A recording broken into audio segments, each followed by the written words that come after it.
Yes. I guess we're warming up. Double checking now if people have connected. My counter says no. But that's okay. We just started. I'm still seeing Keto Life, not the episode. Oh, wow. Sorry. So it's okay. Just waiting for it to appear. Okay, episode has appeared on YouTube. Loading it. No one's there yet. I'm tagging you in the Facebook one. Yeah, I'm waiting for it. Oh, there you go. Yeah, that has appeared on Facebook. I'm liking it.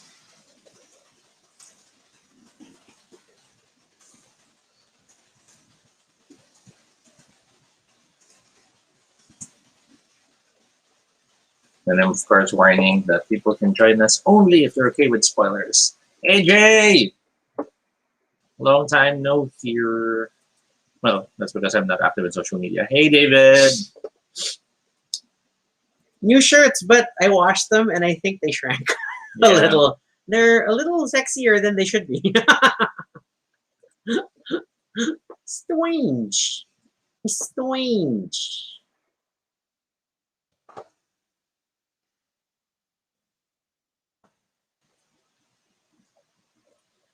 Okay, I reshared on Twitter for both links.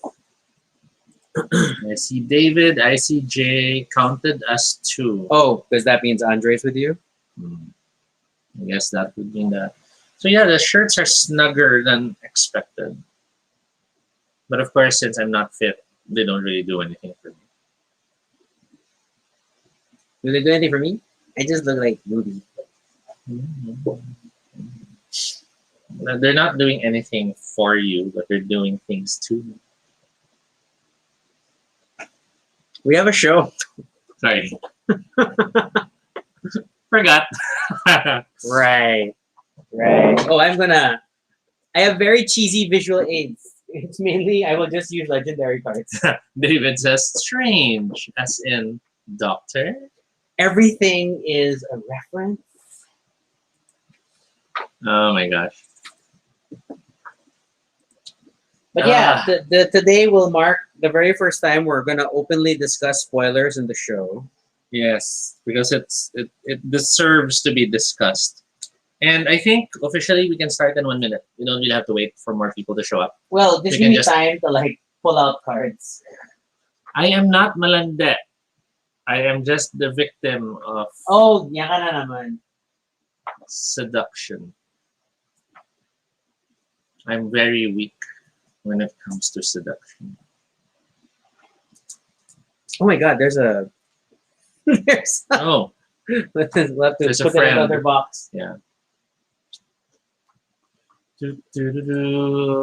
Joining soon. Karen has joined us. Hey, Karen. Hey, Mitch. It's okay, Karen, if you're not familiar with the comics, but I do hope that means you've still been watching the show. I know Karen said she binged it this weekend. So if you've been watching the show, we'll at least be coming from there, and we will talk about some of the comic references or thoughts or ideas that we may have. So mileage may vary, but ultimately we're talking about the show. Yeah, I mean, okay, and I'll have reasons.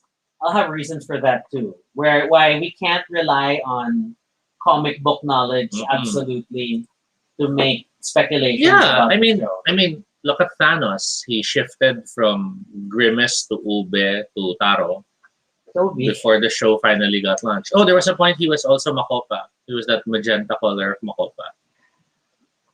Anyway, it Any other is. characters I need? Wait, so I got them and I got them. Hold and on. them.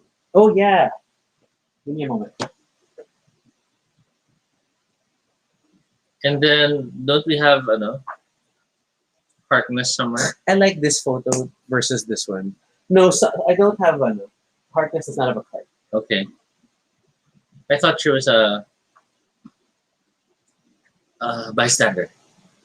No. But then I think I can just pull out one other character as a side reference.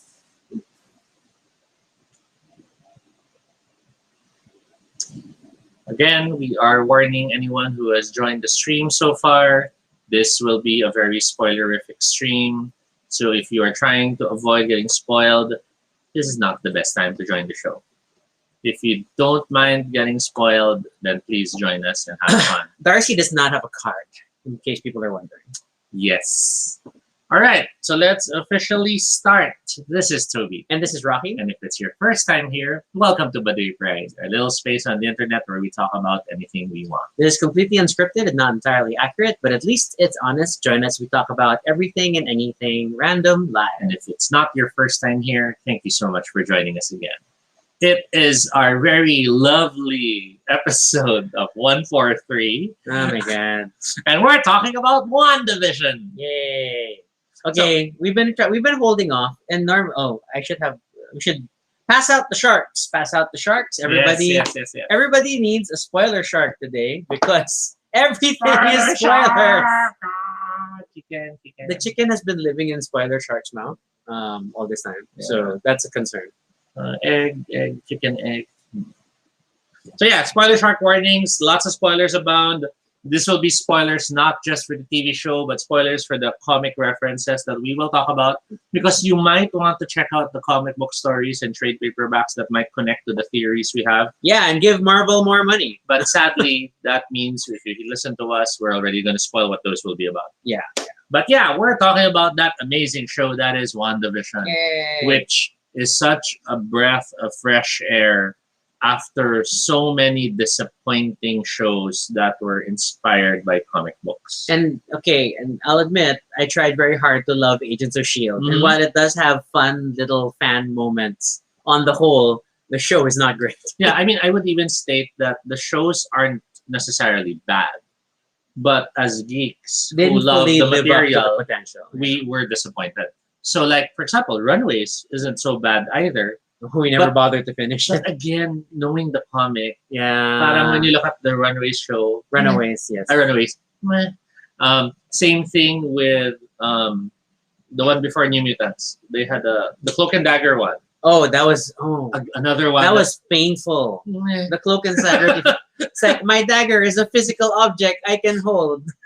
And then of course there's I mean, I know it's like low blow, but Inhumans was technically a show. Inhumans was super wide. Super painful. I mean, Medusa's main power is her hair, and the first thing we do is get rid of it early in the series, and the rest of the show is just like. And then we have I can't remember his name. Karnak? No, not Karnak. But we had a guy, the super tactician, who's supposed to be the best. Karnak, the best fighter in all, and he gets beaten up. Yeah. So it's like. It's lit. Why? It's like the Fantastic Four movie.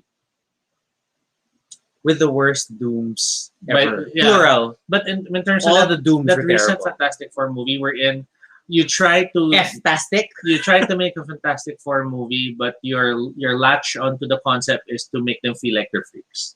Yeah. So what's the point, right? Why? So yeah. Why? So WandaVision was a show that really caught us by surprise on how much we enjoyed it. To be fair, it's like before this, the one other Marvel comic book series that we super fell in love with was Legion. And Legion is made over by the people on the Fox side of the equation. Mm-hmm. And Legion is another good example of a show that did not closely follow the comic book stories for the character. There were certainly inspirations, but they translated enough of the essence of the character that the show was amazing. It still worked, despite because there are when you work on something, you can try to be super accurate.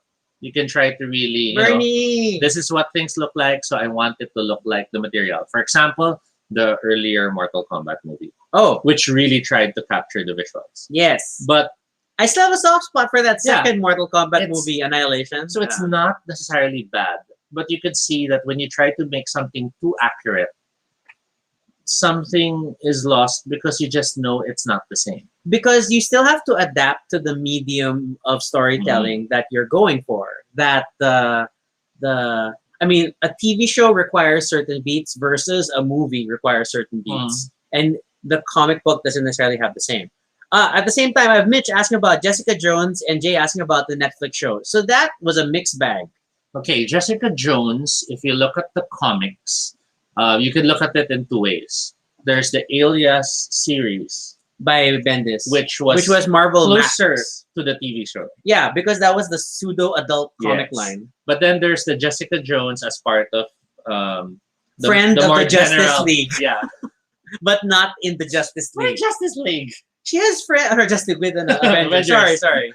I thought that was an ironic statement. No, But no. yeah, But it does feel that way too. Like, Because- because oh my god, her superhero alternate is like and it was like I'm pregnant and vulnerable, blah blah blah oh story. yeah. So, so if you talk about her in comics, there were creative licenses that were stretched to make the show, and I think that's where the show shined when they allowed the personalities to bloom.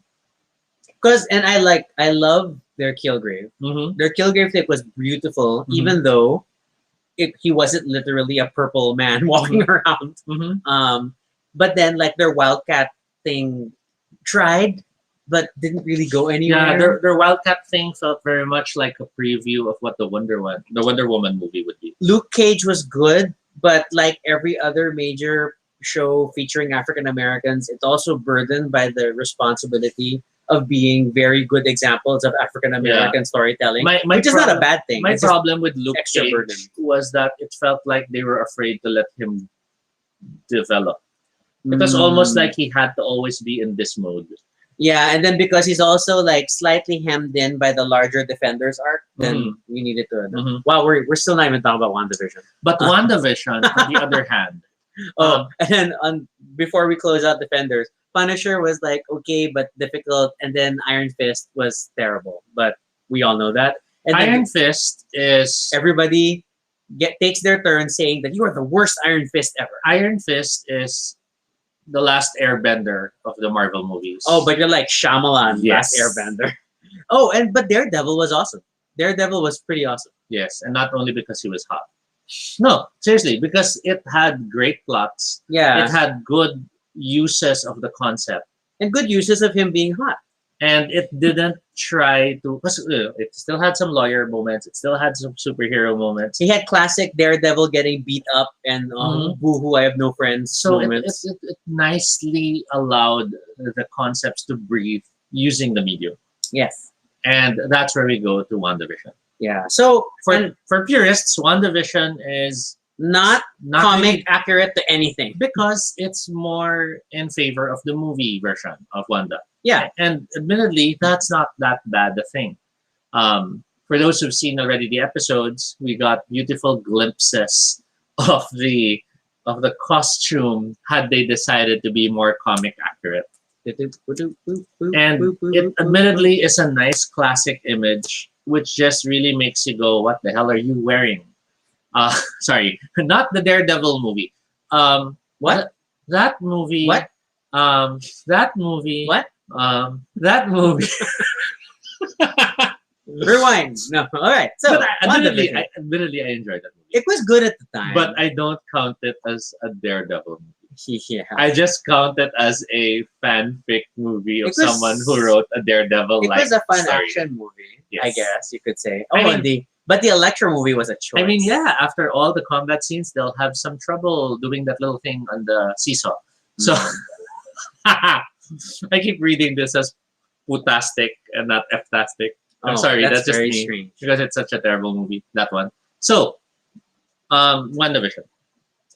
Yeah, so I think we mentioned this on another episode that initially I was not super excited, and I know everybody was like when they saw WandaVision, the first thing that everybody kept saying was House of M, which okay, I mean like this far into the MCU, I mean Mhm. we're in freaking phase 4. We're entering phase 4. Mhm. By now we all should accept that the way they adapt stories from the comics into the movies and TV shows is totally not going to be based on any individual comic or TV show. I mean, like the plots we saw in the Avengers stuff It's like Ultron was the villain, but did Ultron ever do this? And did we ever imagine that could be his voice? Maybe not. Um, we didn't care about what is this country of Sokovia, and it suddenly becomes so important in Mhm. different things that they're actually Sokovian accords. Civil War. Did we expect Civil War to really just culminate in one scene at the airport? I mean, did it really sound like a war if it's just like, you know, a small group of friends fighting? yeah, at the airport. So that this is not necessarily comic book accurate stuff. And so when a lot of people were like saying like, "Oh my God, we can do House of M in WandaVision," it's like it still felt like a lot of a stretch to me. As much as Marvel has recently acquired the Fox rights, and Mhm. thus they have access to the X-Men movies again Mhm. under their creative umbrella, it's not easy to pull them all in together because from a financial perspective, the movies are still out there. They are still properties of Fox that are still making money because people are still buying the DVD or whatever digital content and stuff. So they're still out there. And so Marvel, it doesn't benefit Marvel Disney to just throw them under the bus and say they Mhm. never happened. This is still ongoing projects and they have to make it work. Um, so I wasn't House of M was not the first thing I thought of. And then when more information came about WandaVision that it was going to be this weird celebration of sitcoms, I was intrigued, but like in a Legion perspective, Mhm. intrigued. Like, are they gonna do something really creative that makes sense? And so we went in that route, and then we didn't really look too deeply into it um, until the show like really came out, and then we started watching. So that's like I think that was like how our initial approach to WandaVision. Yes. Mhm. There was the interest in on whether or not it would touch on certain approaches they did in comics. So, like for Vision, there was that I forgot the title of that line. The Vision mini series where The he had a Scarlet family. Vision and Vision by Tom King. Yeah, there you go. So there was the 2015 Vision miniseries where you actually have Vision trying to live a normal life, which again parallels the show concept and the idea. Except in that comic, he created an entire family of synthoid people. So he had a mother, he had two kids, And he had the dog eventually. Sparky, but did not have Wanda. Yeah, spoiler. But the The thing sharks is, are out. so knowing that that comic existed, that was where a large part of our excitement was. The fact that they're gonna do a sitcom thing. It might be like that comic because it was such an interesting exploration of Vision trying to be human by living Vision trying to a normal life and trying to understand Yes. why being human is supposed to be logical and make sense. Yes. It had little nods to um, you know, scary moments of whether a person starts acting more like a robot or what to do when death happens. And in many ways, that was part of the excitement when the show was being discussed. I was not in the camp of thinking House of M in the sense that it doesn't really work to think of the show having mutants because supposedly there are no mutants. Yeah, I think that's the main problem of the MCU, right? Because of the initial Marvel Studios versus Fox split, that all the X-Men titles were not part of the Marvel universe, then we could not have any mutant stories. In fact, the comics, the longer that this property dispute was going on, were also starting to shift away from mutants being such a big focus. So Quicksilver and Wanda, who were officially children of Magneto, were then rewritten. Spoilers. They were then rewritten to actually not be mutants, but they're actually Inhumans, and then later returned back to mutants. Well, not and then Inhumans. shifted back. Sorry, in the comics. Yeah, they went back and forth. So there was a lot of that back and forth in understanding what they were, even to the point of rewriting that they were even related to Magneto. Yes. Oh, Karen's asking what's House of M. I guess in a summary, it's that it's a very spoilery, but the main point of House of M was that Wanda ends up creating an alternate reality. She changes the entire world where mutants are ascendant.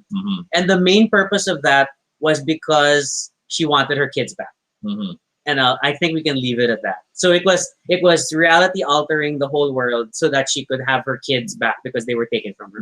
The title being in reference to the the truth in the past that they were related to Magneto. Yes. Hence, House of M, the Magneto family, Magnus family, is the ones in charge. So to Yeah, speak. and then spoiler alert also. I mean, like a lot of fans kept pointing out in WandaVision's first episode, there is a wine bottle that basically says it's like from the M orchard. So or for like the House of M. So the wine bottle was literally a House of M wine bottle. So if you're into that sort of thing, I think then that's just fan service, right? That's like I did never thought that was a legitimate like Jay mentions no more mutants. that's the very end of House of that's M. how it ends.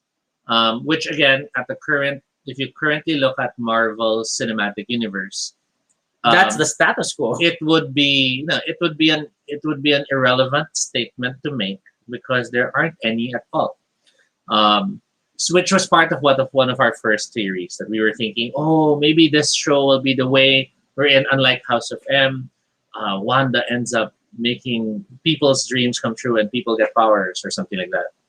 So it was a thought like that we were considering. But the show nicely threw more ideas. But yeah, so I feel like it's still too soon because like when was the Fox deal closed officially? It was like only within the last, let's say, 18 months, right? At least within the last year and a half. And then what's this? So it feels too soon for Marvel to have firmed up their plans for mutants in terms of everything. We have some aspects of the larger Phase 4 MCU plans, which are clearly indicating Young Avengers as a key thing they're focusing on. But we still don't see a lot of clear mutant parts of the plan. In the last, even just the last Marvel, Disney press conference, whatever event, they still didn't announce any firm plans for the X titles. Okay. And what's this? Plus, the very definition of mutants in a traditional Marvel sense is that it's people who are born with powers and the powers manifest on their own. So for Wanda, like the current, I mean, and I see the comments from Jay/Andre, which is like, there's the energy field and it's altering genetics. But again, altered genetics is not mutation. Yes, as far as Marvel's definition is concerned, that's like Inhumans. But yeah, mutants are people who are born with the powers and the powers manifest either in childhood or puberty. Normally puberty. And they have that gene, so it tends to get passed on and not necessarily active later on. No, the X gene. Inhumans are people who are altered by the Terrigen mists. Yes. So it's similar, more closer to what Wanda is doing. Yeah, while they have the potential for power until they're exposed to Terrigen mist. That's the only time they get the powers. As far as the comics is concerned, there are a lot of people in the world who are Inhumans but don't know it until the Terrigen mists activate that gene. Yep. But then we have to consider that this is the cinematic universe. So it is possible that they are now considering a new definition for mutants, which will be different from the comics. Maybe it could be Wanda being the catalyst, and maybe it's a worldwide spread of this power that now certain people become altered, and from that point on, their children can possibly become mutants. It could be something like that, or it could be something else entirely. It could be reality being rewritten to show that mutants always were around and we never really just noticed them. Sort of like, it raises the question, how is she able to do all this? Yeah, which is like question one when WandaVision began for us. It's like this whole thing is way beyond Wanda's demonstrated power set in the MCU thus far. We have never seen her rewrite reality to this degree ever, right? The closest what are the powers we've seen? Initially she had hand wavy mind control, so she gave Tony Stark a really bad dream. We've seen her throw objects, so she's had some sort of magic telekinesis. We've seen her just have raw energy bolts. And then that's like been the extent of it, right? That's like the extent of her power demonstration. In the comics, she's supposed to be able to affect probability. At point in time, probabilities. Later on, modified to chaos. Yes. And then later on, modified to probabilities and chaos, plus the fact she uses magic. which confuses everything. Yeah, altogether. because and this was like early in the 80s, that she was already identified as a mutant, that her main hex power thing was a mutant affecting ability, abilities and then she meets Agatha Harkness, and learns to use who magic. trains her in the ways of magic. So even though she has mutant powers that are like magic, that tap into a similar chaos energy pool, Agatha Harkness also taught her how to use actual magic, Mhm. and her trying to balance the two aspects was like a key part of her late 80s, early 90s arc. Think early Avengers West Coast leading up to Infinity Gauntlet, because Infinity War, um, she was counted as one of the magicians, and they were like, the early thing was them casting a spell together. Mhm. So which is like a weird background activity, right? All right, so yeah. So, with the absence of mutants in the actual cinematic universe, or at least the lack of them being identified yet as existing, because we can always assume maybe they've always been there and no one just noticed. We still go back to, so we have an altered human or an enhanced human, depending on the Captain America or the Avengers movie, which one you take as the facts, who then taps into the powers of the Infinity Stones, originally um, just one, but later seemingly more. And a lot of online theories do express that she seems to have tapped now to almost everything. I feel a bit that's more of a stretch, though. Yeah, if you watch videos on channels like Screen Crush, they favor very highly the Wanda has demonstrated almost all the powers of the different Infinity Stones. So she's done memory manipulation, so that's the Mind Stone. She's moved stuff around, so that's kind of the Space Stone. And then WandaVision reality, she can change reality, so therefore it's that sort of a thing. I mean, whatever. So you take it as you will. So with those concepts already out there, what other concepts are out there? There was one that said maybe it's the Kree. There's the other one that said the hexagons or the building blocks of the universe and all this and that. That's fun. So there's a lot of concepts out there. We have had our share of concepts, and we would like to share them as well. Yeah. Jay does ask, will the show be the premise for the Multiverse of Madness? It does look like it, but I honestly feel it's the most boring. Doctor Strange fighting madness. It's the most boring cop out for me, I feel. Only because there's so many now that are tapping on the multiverse as a concept. We already have Spider-Verse, the movie, being very popular over in the Sony side of the fence. We know Doctor Strange will be the Multiverse of Madness. So I feel, and to be fair, Wanda is on the posters for Multiverse of Madness. So I feel if this show was focusing just on that, then it was a waste of the show. Yeah, because then it feels like Agents of S.H.I.E.L.D., right? That Agents of S.H.I.E.L.D., the very first season, the first half of the season was like super stupid because it was like they were waiting for their turn to do something important. Because their big reveal was, and obviously spoilers again, they were connected to the events in Captain America, the Winter Soldier, when the Hail Hydra moment happens. Then Agents of S.H.I.E.L.D. also went Hydra. So it was like, so that was like a rather convoluted build-up to that moment to tie in without being in the events of the movie directly, still, because it's a TV show. I just read Mitch's comments. She hasn't seen the latest episode. She was asking, who's Agatha? I don't even know if the latest. Just she hasn't watched the show, period. So I don't know. So we don't know how many, but that's Mitch. She's okay for spoiling stuff. So going there, there's that feeling of it. If it's being used just to introduce the multiverse, then I'm sorry, I feel like that's such a waste. There's so many. I mean, we already kind of get the concept of the multiverse thanks to the Spider-Man, the Spider-Verse movie, so we don't really need it. So let's talk about the possibilities. One of the possibilities I brought up early on, and this was only because I felt it was a fun canonical way to connect it. This is Toby's headcanon. Yes. There is a Marvel villain, especially for the X-Men, but also for the Avengers, who is obsessed with the concepts of television screens and TV shows and wanting to do things that get better ratings. And using heroes in his television shows. And has a lot of dimensional jumping mind control, Because he literally lives in another and dimension. altering right? people to suit a show as Yes. part of their shtick. And this is Mojo.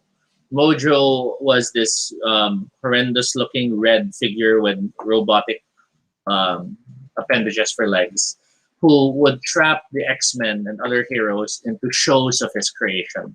He had Spiral, this dancer with multiple arms who could open portals to other worlds. And admittedly, I was thinking that, Mojo felt like an interesting thing as something they would introduce in the show because it nicely explains why the quirkiness of doing something that literally had an audience. And even more importantly for me, why bother editing it? I mean, we have the weirdness of everything happening in the show being broadcast as a TV There, if you series. need a Mojo image, he's super gross. And we don't quite know what's the sense in having the TV show. Because the prevailing theory is that Wanda has suffered so much trauma.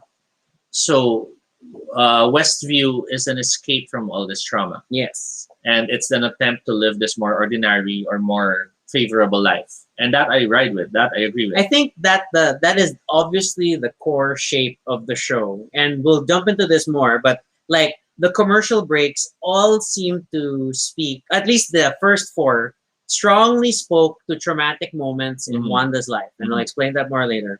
But so obviously this whole thing feels like therapy, and then more and more, especially in recent dialogue in the last few episodes, it's really like stressing that Wanda is dealing with something. Mhm. Now, the thing about it is, I don't get why the edits would be necessary in such a scenario.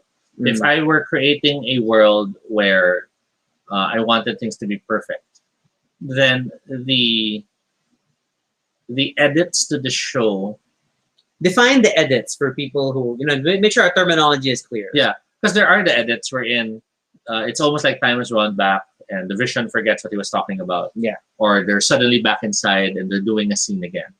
And if this is all Wanda's attempt to live a normal life, then I don't feel the edits even need to exist. I feel like if anything wrong is happening, then the story would just course correct and go back to what she wants it to be. Mm-mm. But instead, there is an actual literal feel of editing the show to keep the narrative going. Now, that only works for the viewer, Yes. and Wanda is not the viewer. So that's why I felt Mojo seemed like a logical, sensible, Marvel-related villain to connect this all to. Then as much as I laugh at Toby's Mojo theory because I know it's like he wants it to be Mojo, I we do. don't think it's going to be Mojo. I do. But I agree. the I don't think shape will of be. it, the shape of the reasons behind it is actually pretty good. And this was very stressed towards the middle and episodes like starting episode 4 when we start seeing more about the world outside of Mhm. WandaVision, where once we got exposed to the sword camp that's been monitoring Wanda and what's going on in Westview, we got to see glimpses of the show that is being broadcast in the area, which is different from the show we are watching. Yes. So the differences in what is shown and on one versus the other has become absolutely fascinating to me, and that's what I. Mhm. So there's really that concept of who the heck is editing the show, Yes. and then we were And what's the thinking, purpose of editing it? yes, why are things being censored, and why are some things not being censored? Because they're not being censored to Wanda. Yes, They're being censored to whoever viewer is seeing everything beyond all this. Yeah, so why would you do that to pander to the audience? And if it's really, and like the most basic theory of WandaVision is that everything is Wanda, which all the more and more the opening sequences try to stress. Which is, whether it's traumatized Wanda who doesn't know that she's doing this Yeah. to herself, For or whatever reason, it's Wanda like, being controlled to do this out against her own will. but that Wanda is somehow controlling all of Westview and is controlling everything that comes out on TV, which is a lot to handle. And she herself calls it out in one of the episodes where like you really think she can focus on everybody Walk mowing their the lawn, dogs. walk their dogs, and blah blah blah. So it does support the concept that there is another force that is controlling what is visible. But to what purpose is still not clear. Because there are, and I think oh man, now things are like more interesting to me in a moment. Okay, because there's the controversial episode where Wanda throws out Monica out of WandaVision, Yes. right? And then on our end, we got to see her get thrown out Yes. and the fight and everything. Uh, in universe, they have depicted that scene like 2 to 3 times, Mm-hmm. and her dialogue changes every time they revisit this scene for some reason. I don't know why. And then there is the internal broadcast version, which we got to see, where what happened was the part where Monica gets thrown out of the universe. They cut the credits Yes. with her and Vision watching TV as the credits roll. So that was like totally weird. The fact that there's that edit versus everything else. In contrast, in the later episode where Agatha comes in, offering to babysit the kids, and then Vision's like, no, don't. I don't think you Not should babysit following the the kids. script. And then they had that moment of, should we do it again? Whatever. So Agatha, acting like an actress, sorry, Agnes, acting like an actress, calls out like, do we repeat the Do scene? we take it from the top? Okay, and then that led to a moment of Wanda and Vision on the side talking about Vision being, isn't that strange, blah blah blah, and of course Wanda's like, no, don't think about it. This felt very not fit for broadcast. But in the same episode, if you pay attention to the Sword Office and what they were watching, you could see that the scene of Vision and Wanda talking about the problems with Agnes was broadcast. So why was that scene broadcast, whereas throwing out Monica was not? Now, Jay mentions besides Agatha ba. First thing that we both agree with, we don't think Agatha's in control. We do believe she's trying to make the most of it. She's definitely taking advantage of something, whether it is Wanda, Westview, or whatever's her base. Yeah. But one, we do see Agatha arriving.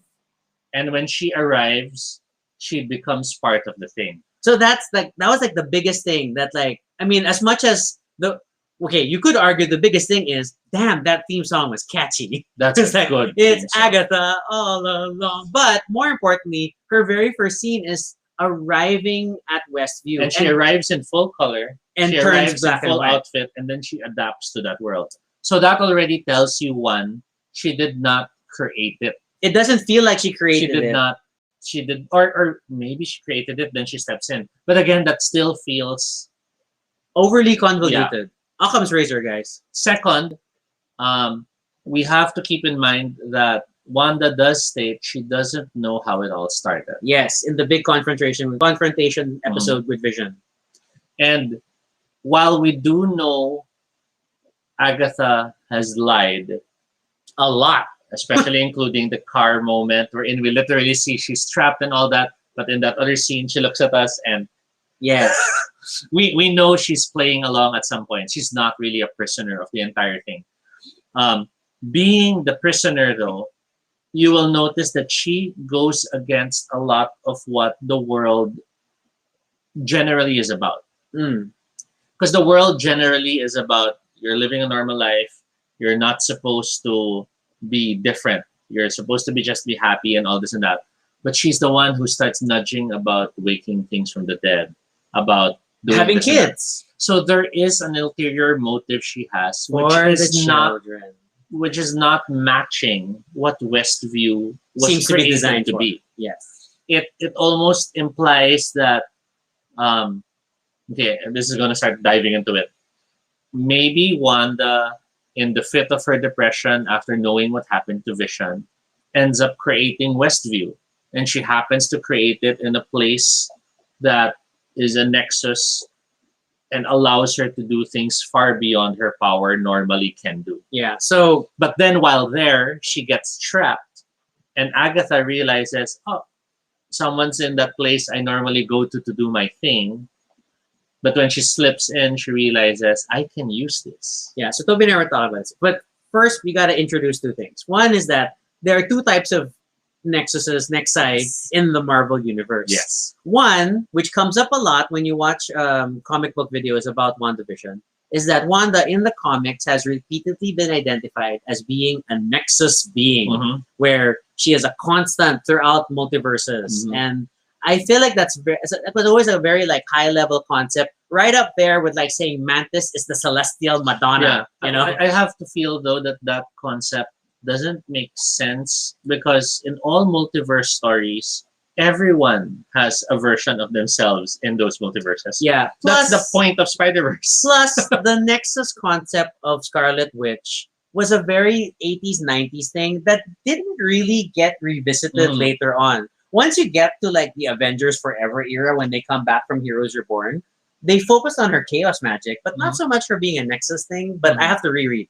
But you know, so it and especially for people who are big fans of like House of M, her being a Nexus being was not a big part of House of M. Yes. It was just her being a very powerful mutant. Yes. That was a part of House of M. And when we're talking about powerful mutants, we're talking about those Omega level mutants and the like. That's a term. Now, there's also Nexus, the Nexus of all realities as a location. That which was has connected to the Swamp Thing. more often than not the Swamp Thing. Vines. Commonly manifested as this weird tree, yet ironically also involved Howard the Duck. Yes. So many Howard the Duck stories tied to the Nexus of all realities. Because Howard the Duck was an interdimensional He's a character. he's a multiverse character that traveled to Marvel. So if you look at how it's portrayed in the show, it seems to lean towards the second rather than the first, being the Nexus might be the place rather than the person. We saw all those vines growing out In of this the last basement of the episode, house. yes. We saw that strange book, which may or may not be the Darkhold. It's definitely a magical book of power. To be fair, the Darkhold was in Agents of S.H.I.E.L.D., and it was kind of corny, and it literally said Darkhold on the cover.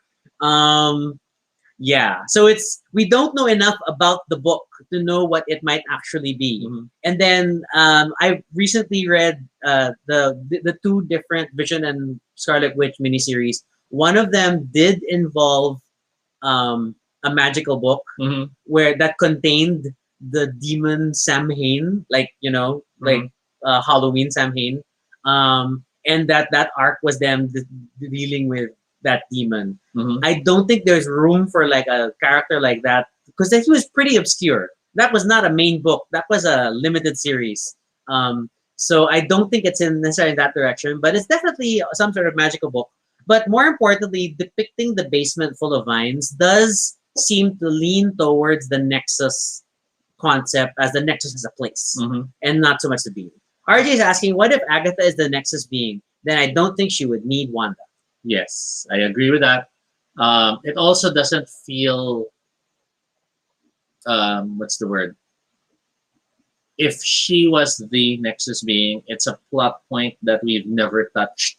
So it will not make sense at all once that is revealed. Yeah, because we're down to our last two episodes. And even if we extend those episodes to 1 hour, which was a rumor before, but obviously this last episode was not an hour. It was 34 minutes. Now, RJ mentions, hence knowing Quicksilver from Fox. I think that was a red herring. Yes. I think they hired that actor just because they knew we would think it was Quicksilver from the other place. But as far as the show's internal logic is concerned, there was no such thing as the Fox Quicksilver. They have no basis for them knowing anything of the X-Men movies. He just is a different character who they had posed to replace Pietro for the narrative. And that character, I think, could be related to Agatha as an actual person. Okay. Welcome to my new mini headcanon, which I was just telling Toby. It's like on the level of Mojo. I know it's stupid. Go. But my new headcanon is the rabbit is Quicksilver. because, and this is classic Superman theory, we have never seen the rabbit and Pietro together. So you're seeing the rabbit as a familiar, and the familiar can be transformed into Quicksilver. Which still fits the comic book Agatha. She had that freaky cat that was like, that would become a giant black cat. My thoughts were in a different direction. Agatha Harkness is known to have Scratch, the son. Scratch is a good nickname for the devil, and the devil being Mephisto in Marvel Comics. This could be their attempt to insert them as villains. It could be now Agatha Harkness and her son, Mephisto, also nicknamed Scratch. And she used her power when Mephisto spoke to Wanda to look roughly like someone she'd see as her brother. So in other words, that actor's appearance is actually Mephisto slash Scratch's appearance.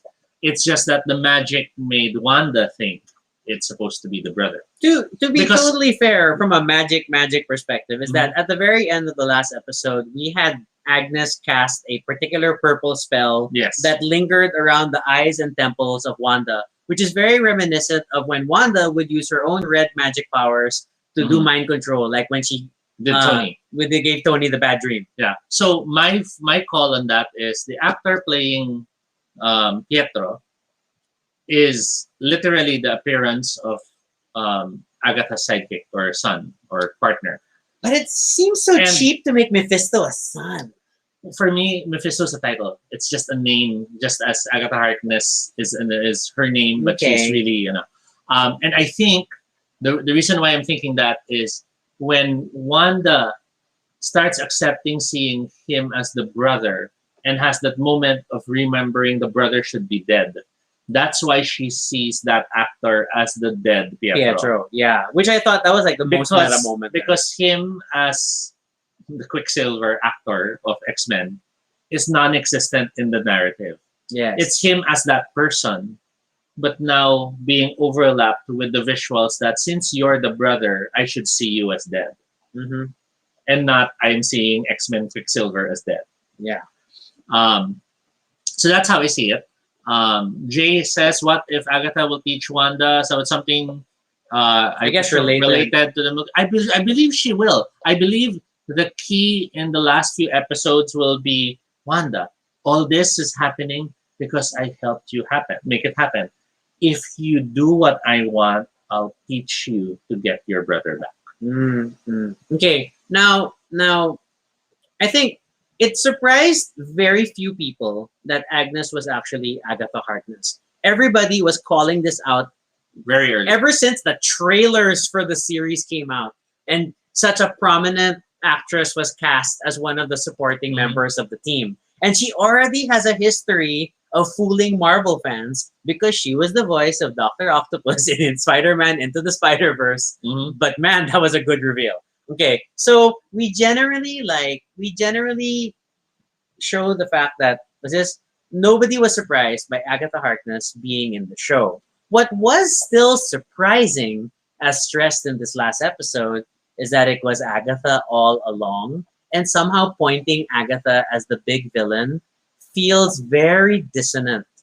Because, well, one, I mean, I know we said don't tie it to her comic book character, but her main comic book character has never been necessarily good or necessarily evil. Mhm. She's just a different. She represents a different school of thought. She's a magic user. She teaches Wanda magic because it's her role and her legacy and all that And stuff. she was really a witch. And she was and- literally a witch, And that's why it was hard to see her as a hero in the comics. or a villain. Because she was really doing witchcraft, which is, as far as comics is concerned, coded to be an evil act. It's not magic, it's witchcraft. Yeah, So there's that. Karen did ask about the commercials, so we'll get to that. yeah, we'll get to that in detail. I just want to let you know, Karen, we did not forget your note. But yeah, so there's the Ralph joke about Ralph being possibly the devil. That is still a possibility. Or it could just still be a sitcom trope Yes. that there is the husband that you will never see. Okay, so let's try to look at it as if Agatha was behind everything. If Okay. she was the one who pushed Wanda to have a Pocket reality. soap opera reality existence. So what are our conflicts with that concept? One, the arrival. Let's say she got Wanda to do it, and this is her arriving because she wants to have a villain entrance. Let's Okay, say that's the point. Who is watching it still? That's the first question. Why is she putting on a show for someone because else? Wanda isn't watching the show. Yeah. If this had a point wherein we could see Wanda and Vision actually going, oh, that was a crazy day, and then they watch the show and we see they're watching themselves and I love our life. That would have been. Then it makes sense Yeah. that Agatha created this. But since we don't have that, then who is watching the show? And why the need for the edits? Because let's say it's for Ralph, and Ralph is the devil. Then wouldn't Ralph enjoy these moments of showing Wanda going through trauma, freaking out? Seeing dead vision. Why edit those out Yeah. for that viewer?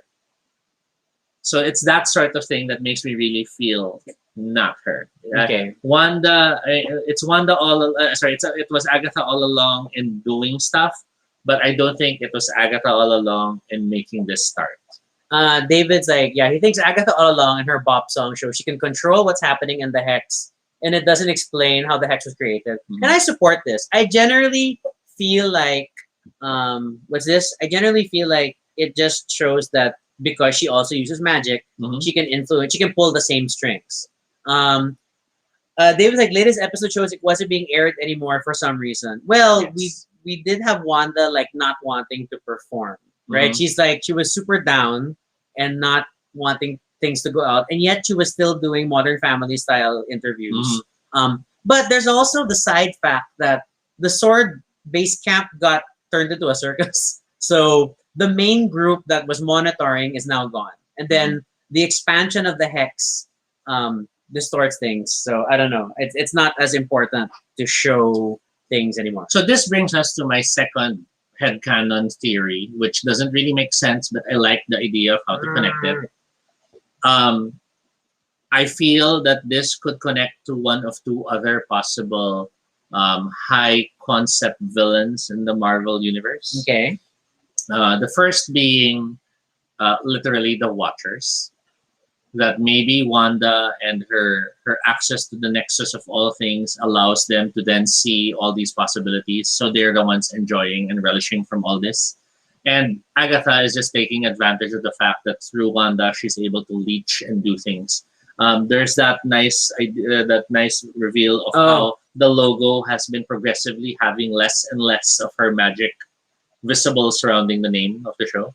Oh, and if you watch the Screen Crush video, they cite that if you listen to even the when Wanda says previously on WandaVision, the energy and tone of the way she says this has been going down across all 7 episodes, which I thought was like, oh my god, that's fascinating. And it's not something you necessarily pay attention to, but yeah, she's been like there, which ties to the theory of is Agnes draining energy from her Is somehow? she just capitalizing on all this? Is she like a parasite who has found the opportunity to do this? Hence, especially after her expansion of the hex, which is a massive, expenditure of power, that she's super drained this episode. Now, bear in mind, she still was the one who triggered Herb.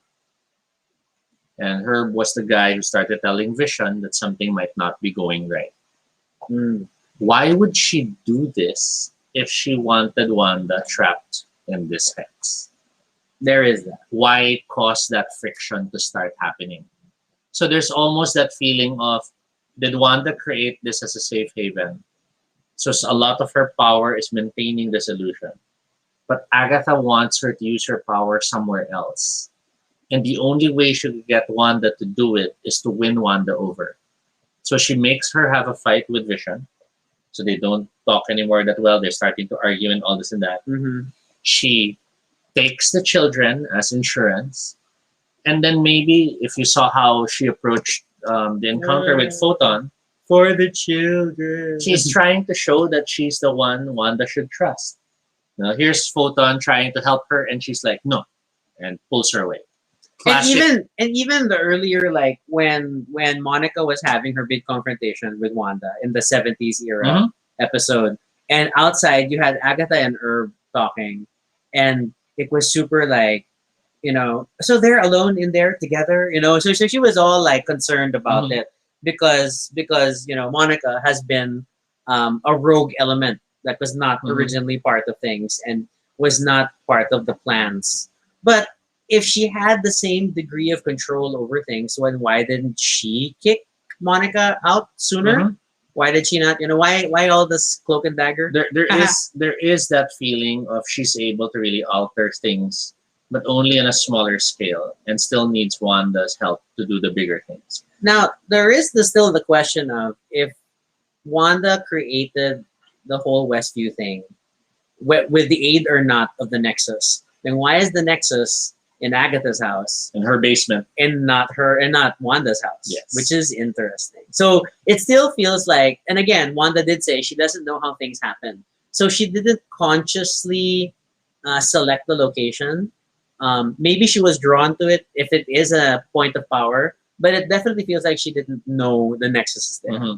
And Agnes could be an example of a magic practitioner who can identify it, who knew where it was, and just capitalized on what Wanda was already doing. Because in terms of magic across literature and not just in Marvel Comics, there is the concept of them being able to see or sense areas of power, ley lines, conjunctions, and all these intersection points where power flows more freely.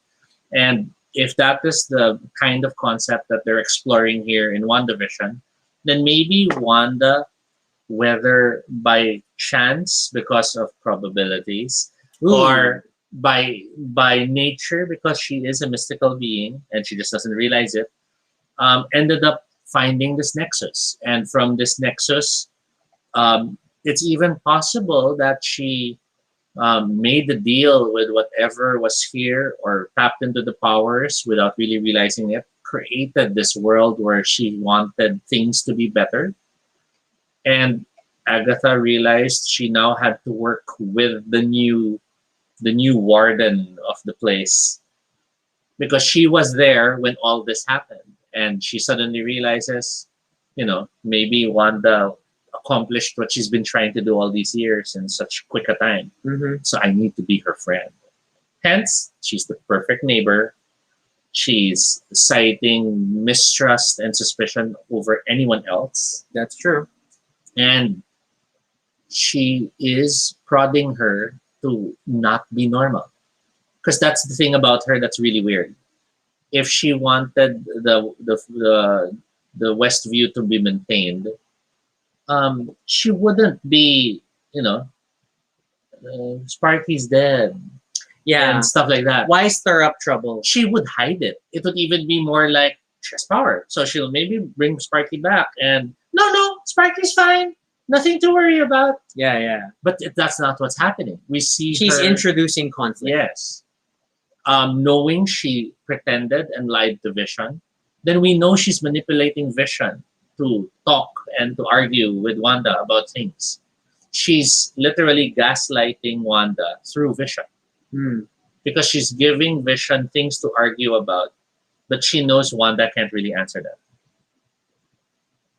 RJ adds, the book is surrounded by red energy. Okay, I will have to state that a lot of the online things have a lot of, we see the blue signature, which is the ether, the red signature, which is the ether, the blue signature, which is the ganyang stone. I think it's just primary colors, guys. I don't think they really have And anything. I felt the book was more orange than red. But that's just me. I don't know. I like the stretch that was it Screen Crush or New the Rockstars? Doctor Strange. Yeah, in Doctor Strange the movie, there were a bunch of books of power and they were contained in hexagons shaped. And there was a missing book.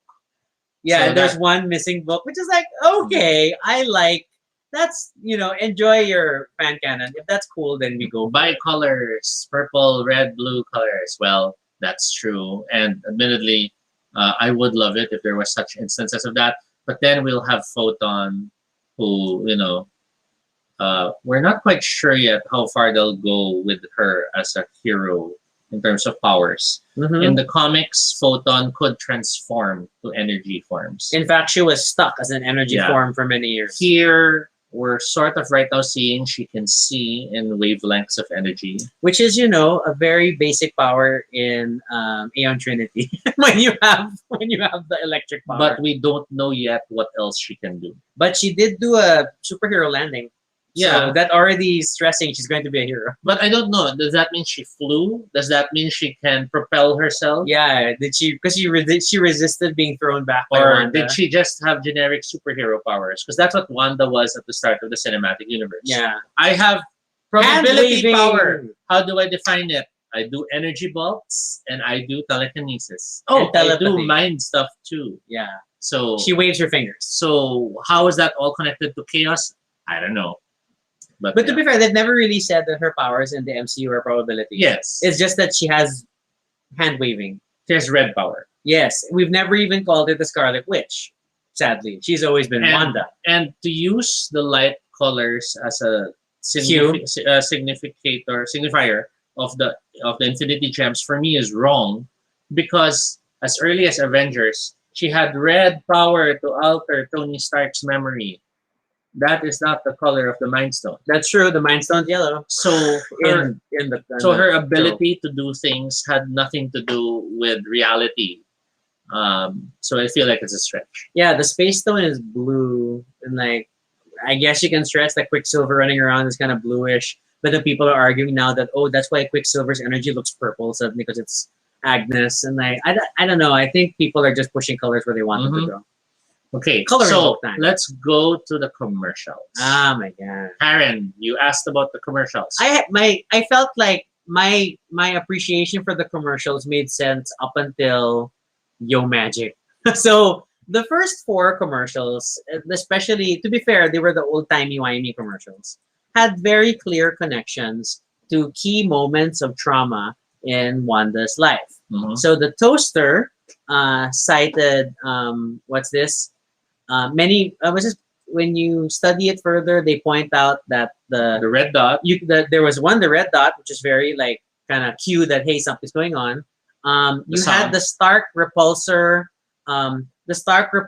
wind up sound effect, which is there when you turn on the toaster, and then a lot of us interpreted it as it's reminiscent of the Stark Industries missile that that took their parents, and that was never shown in the movies, but it was a story that was narrated in Age of Ultron by Pietro and Wanda. Toastmates, forget the past. This is your future. Though as early as then, we were already getting messages that were telling you about forget, and just focus on this happy world.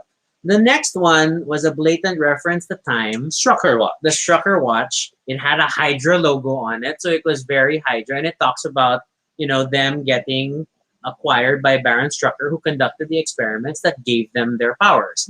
Thus, they're not mutants because they were just enhanced. They're essentially super soldiers, much like Captain America, but it went a very different direction. Strucker, he'll make time for you. Okay, and then that tag, because we try to pay attention to the taglines, right? And the he'll make time for you, that's okay. Although it's still kind of ominous, like it's still referring to like someone else, like giving direction. The Hydra soap one was a little vague initially, but it did kind of talk about just being really immersed and overwhelmed in Hydra and overwhelmed by the mind control in Hydra. Do you need a break? So it still sounds like it fit. The time that they were working with Hydra. You read my mind, right? Come with me. Escape to a world all your own where your problems float away. When you want to get away, but you don't want to go anywhere, Hydra soap. So it Find does, the goddess within. It does seem to, number one, connect to like what Westview is, this reality. But then it still ties to that Hydra time period. But I guess this is also starting to like show a shift in the commercials. Like, are we talking about Westview or are we talking about her past? A recent video highlighted that there was a throwaway mention of a Hydra soap in an Agents of S.H.I.E.L.D. episode by Phil Coulson, where they did some. There's this terrible soap that they used in but vague. Okay, so I don't think it's super important. Then next was Lagos, depending on how you want to pronounce it. But it was about a mess that was made and trying to clean it up. So this was a very blatant reference to that Captain America movie. Yeah, where she was trying to save people from an explosion, but it ended up killing more people. This was Captain America Civil War. Yeah, so which was led to the Sokovia Accords, which is the MCU equivalent of like the Mutant Registration Act, but for superheroes. So it's okay, but like it still felt like, oh, it's connected to a key emotional time of trauma, blah blah blah blah blah. Man, then Yo Magic happened. Yo Magic yogurt. So Yo Magic was weird because one, it was the first one that didn't feature the same actors that we've seen in the others that some speculate are Wanda's parents. And then I'm not sure what moment of trauma in Wanda's life it refers to. If we're already past the point of the Sokovia Accords, then Pietro's dead, right? So Lagos already is well beyond the point of Pietro being dead. So I don't necessarily think it's her dealing with trauma and like not being able to eat and die. I don't know if it necessarily refers to her being on the run with Vision, right? Because and that was the thing in the other Avengers movie, where they were just on their own for a while. It is also one of the few that didn't super directly refer to time. Almost every other commercial is referred to It did time. reflect time visually. Yes. Time on the island, the deserted island, but it didn't state any slogans that had to do with time. There was the discussion with Pietro where Wanda mentions how she felt completely alone, endless nothing. So some connect that that's the same thing happening to the person in the island. But still this one does sort of break the idea that in the earlier commercials there was an attempt to creatively repackage a trauma as something they can control. And I liked a lot of the early speculation videos were all talking about how maybe this is like Wanda's subconscious, and then it's like her trying to. This is her dealing with her trauma and trying to package it in things that look nicer but are ultimately irrelevant because who cares about commercials, right? That's not the show; it's the commercial. Yes. So this last one really threw me for a loop. Nexus antidepressants. Oh my god, what the heck? So, and American medicine commercials are normally disturbing by right. Saturday Night Live has done a lot of great sketches mocking American pharmaceutical commercials.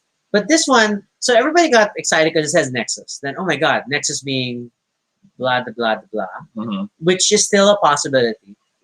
Because if we still buy into the premise that all the commercials deal with Wanda directly, because in the end, the whole WandaVision reality is centered around her. She didn't necessarily have to make it for it to be all about her.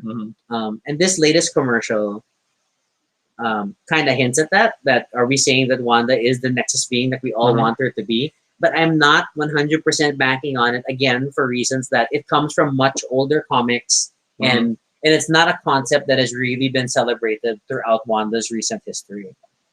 But what does it really mean? I am not sure. And like, I'm still reeling over the fact that when we saw it, it's like, what the heck?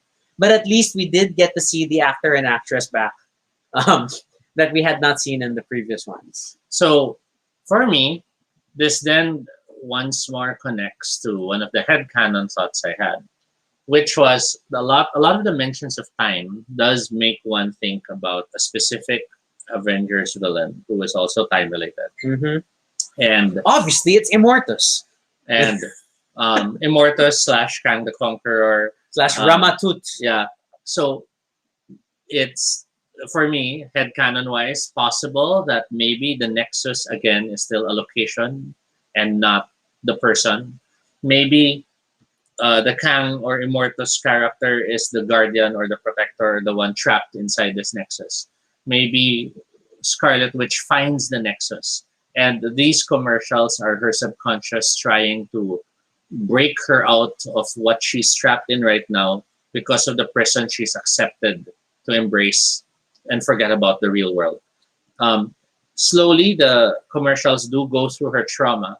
The claymation island reflecting her decision making on whether or not she should do this, feeling alone when Vision died, and then the decision of choosing magic in order to survive in the island. That's one angle. And then finally, at the Nexus, her depression is lifted, so to speak, because she has to keep taking the Nexus.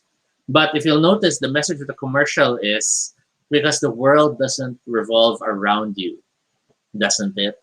So it's still trying to tell her that this isn't supposed to be what you should do. Yeah, and then remember the side effects of the medicine are like feeling your feelings and facing your trauma and all that. So if the side effects are like dealing with reality, then it's not very good escapist stuff. To Toby's point, though, if we bring in the thought of Kang, though, the big period when they really celebrated, that Wanda was somehow tied to being a Nexus being. Um, did actually involve a storyline involving Immortus, Mm-hmm. and I think, man, was this the John Byrne era? I can't remember. I think this is the John Byrne era of on Avengers West Coast. Um, but yeah, so that angle of Wanda getting was this Wanda being identified as a Nexus being was precisely why Immortus, because he was working for these like, for lack of a better term, Time Lords, but Mhm. like these weird beings outside of time, and they were trying to harvest Wanda as a Nexus being because she was the source of power for them, and Mhm. he was supposed to prepare for that. It was very convoluted. Now in the but comics, yeah, the main person that Kang was really obsessed over was the Celestial Madonna, Mantis, which is Mantis, and currently Mantis is an idiot in the is MCU. completely different from the Marvel universe. She doesn't even say tick. Because in the comics, Mantis is this extremely um, Asian coded martial artist She was Vietnamese, of Oriental. super renowned. Like she's that deadly that all the martial arts and the like she's able to do. But then she has these vast telepathic, spiritual, celestial powers that allow her to connect with the Which universe became and all this and that. super important in the recent arc for Marvel. What did they call it? The stupid when Hulkling became Emperor. I forgot. Yeah, I forgot what they called the whole Empire. Empire. Yes. Yeah. So here in the cinematic universe, Mantis is just an empathic, Stupid. empathetic character with weird emotion-related powers. Because it's Yes. not empathic power. She doesn't make people feel things. But Nor she does can- she somehow senses, but then Yes. her main thing was putting people to sleep, and I don't know how that's empathic. Yeah. So, given that that's no longer anyone who's going to be anything close to the Celestial Madonna, That made me really sad. then that might be the direction that they could take with the Scarlet Witch of showing she's able to reflect all these changes and do it. And if a time traveling main villain is part of this, then that still can connect with Agatha. Maybe she is from that time period. Maybe she is a witch from the past, and that's why she has that quirkiness and all this. Maybe that's why there's the obsession with the TV show, the different time spans. Maybe he's the viewer, and that's why he wants this edited in this way because it's what Wanda wanted as life in exchange. Now, it's possible, but I'm just like, it gets very like, it's a bit of a Down to stretch. 2 episodes, so it's kind of hard. Yeah, it's So- like, and it feels very sad to introduce Kang, someone like Kang, this late in a TV show for a throwaway. Because I'm sorry, Kang is a movie level villain. Well, that's my point. It might be like the Man Avengers behind the movie. curtain. Yes, so it might be Agatha, and then in the end, post-credit scene, Agatha going to the Nexus. I failed you, and then we have Kang there. I only have time. To be fair, which I pointed out to Toby, and this is totally not directly related. If you check the Marvel YouTube channel, in the past few months, they suddenly did an explainer video on who is Kang the Conqueror, Mhm. and like, what? Why are we Why are we talking about him all of a sudden? randomly explaining who Kang the Conqueror is? To be fair, I'm sure that a comic book arc, it looks like it's building up the lead around to Mhm. that. I mean, like we've gone through a lot of shenanigans because of Empire and such. Shenanigans. But there just felt like very, very odd. And we're definitely in full conspiracy mode at this point where everything seems important in terms of WandaVision. Hence the fact that since you never see the rabbit with Quicksilver. Yeah. So What other final headcanon theories did we have that we haven't mentioned? we're trying to think, man, we didn't really Okay, structure this. We're just What talking what if let's assume it is Agatha all along. Agatha all along. Because even that feels like even that feels like she just wrote it in. or Like even all of her scenes, her cutaways, like, look, it was me. Look, it was me. But then how does that work? Like, especially the last one, the Modern Family era, where you have the side interviews. There's some sort of I see the set and stuff. There was a voice that asked her what was going on. But would she not at all notice Agatha behind the camera? So this all feels very cheeky. It's a very cheeky TV moment that it's all facing the audience, but it doesn't feel like it doesn't make sense in universe in terms of WandaVision. Um, and what you call this? Uh, so yeah, so it feels very hokey. Like it feels like she's taking credit for everything, Mhm. but that may still be just part of a manipulation to push Wanda in a certain direction. I mean, like even the campiness of pointing out that, and I killed Sparky. It's like it's funny. It's very TV, but it doesn't make sense. Okay, so this is where I step in with my thoughts on that one. Um, I think Agatha isn't the one behind it because she's forced to be the villain. Mm. The fact that her introduction as the villain is forced to that specific timeline. It's the monsters type of theme. That's true. It's the black and white villain. Despite us Even the shifting, horror font, it was very Twilight despite Zone us font. shifting to the modern day already, as far as the show is concerned, she's still stuck in that era, She's still behaving like a cartoon villain. and that makes me feel, Tuloy, that she's yes, she does have power, but she might still be a trapped person as far as this is all concerned as well. Forced to play the role of the villain, and maybe that's the desperation she wants Wanda to break her free from. Maybe she doesn't like Photon, doesn't trust them because they're, you know, she doesn't know what they are. And it's tricky. It's really tricky. Because we could also just be hoping that it's that smart in writing and it will Agnes have. has the villain edit. Oh yeah, Yeah. very reality show. Because if you think about it, so we have the reveal as she finally admits it's her. But we all see it in this era, this period. Because it could have been period, but as it progresses, it starts to sound more modern. But we didn't have that. Mm-hmm. She was left with a very cheesy, old timey wimey theme song. Now that could be done to suggest, I've been the villain from the beginning, and that's why that's approached that way. Yeah. But at the same time, it still has her playing to the TV. Mm-hmm. And if the TV show, Explain to the audience. if the TV show is Wanda's subconscious desire for a perfect life, why is she projecting it that way?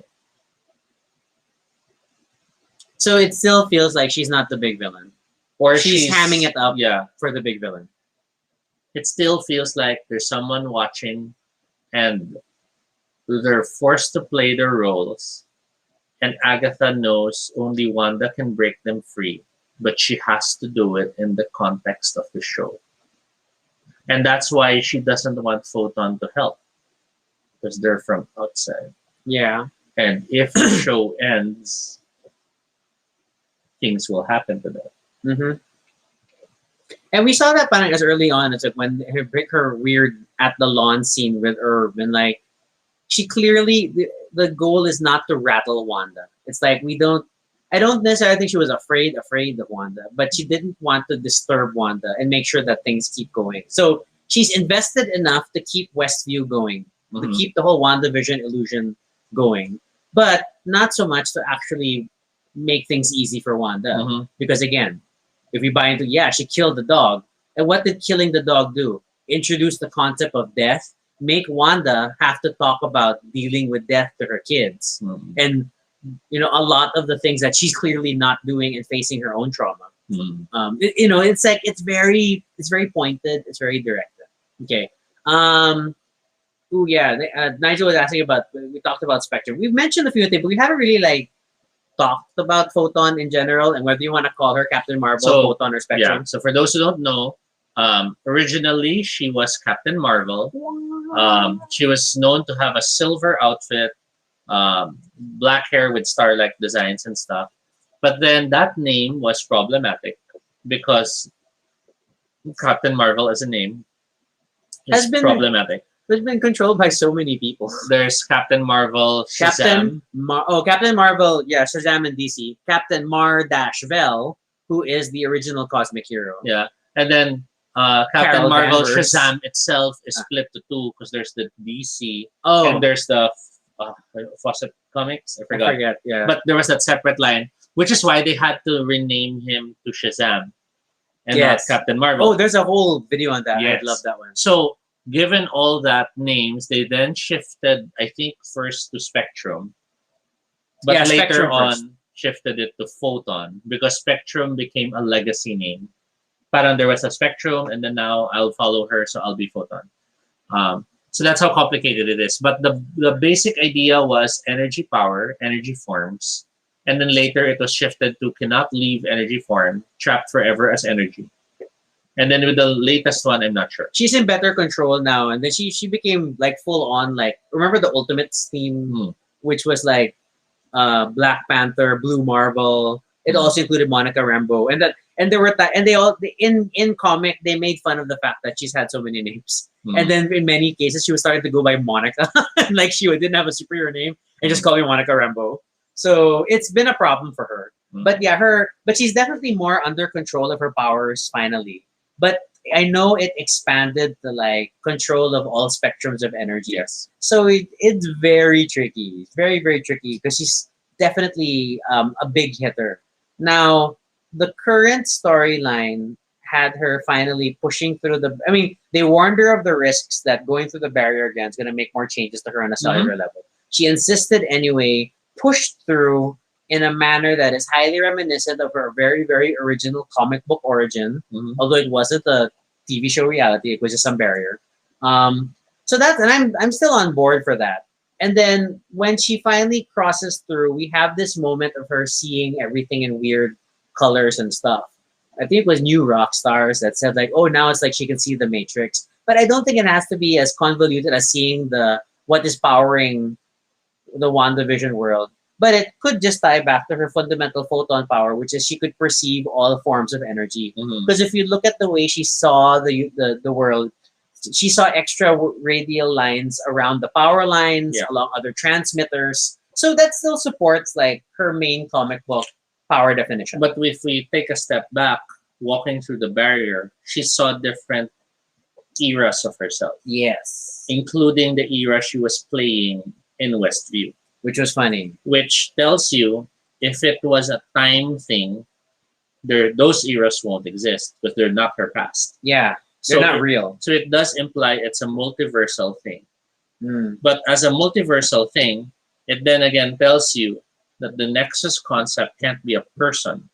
Because she obviously has different versions of herself across different multiverses. Well, the whole Nexus argument was that it's the same in every single one. But then in a near infinite number of universes, then you don't know. I mean, we only sampled 4 when she was crossing through the barrier. Yes. So there's still the possibility of many other universes where there is no exist. Monica Rambeau. So, given that, why it will connect to energy might just be because it's going with the TV theme. Because it's pulses of energy that transformed her. CMBR, background radiation. And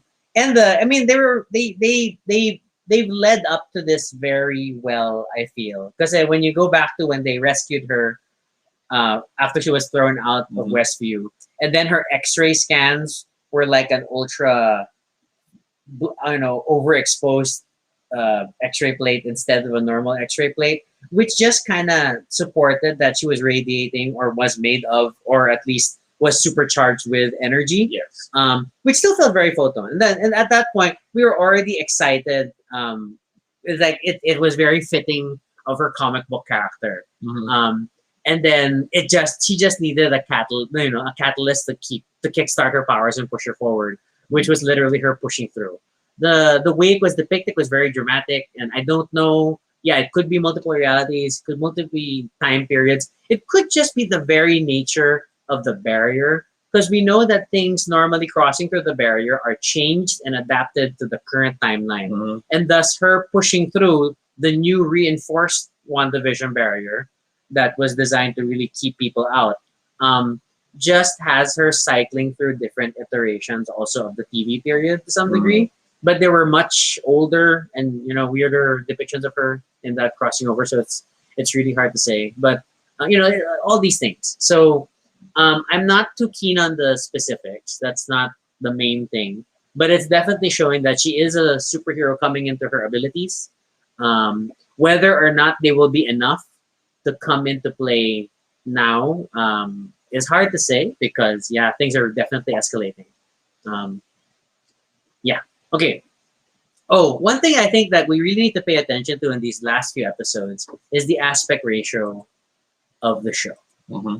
So initially, aspect ratio was used to indicate that we were inside the TV reality, which was a lot more noticeable because of well, old style non HD TV was in a 4:3 aspect ratio, Mm-hmm. whereas HD television is 16:9.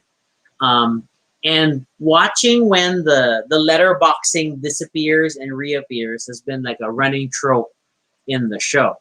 Um, this last episode, because like going back to like I think there was an earlier like mini discussion between Karen and David about like what was on show and what was not. Um, the whole time when Wanda is brought to Agnes's house, and then our aspect ratio shifted again. We went full to like when it's fully occupying your screen.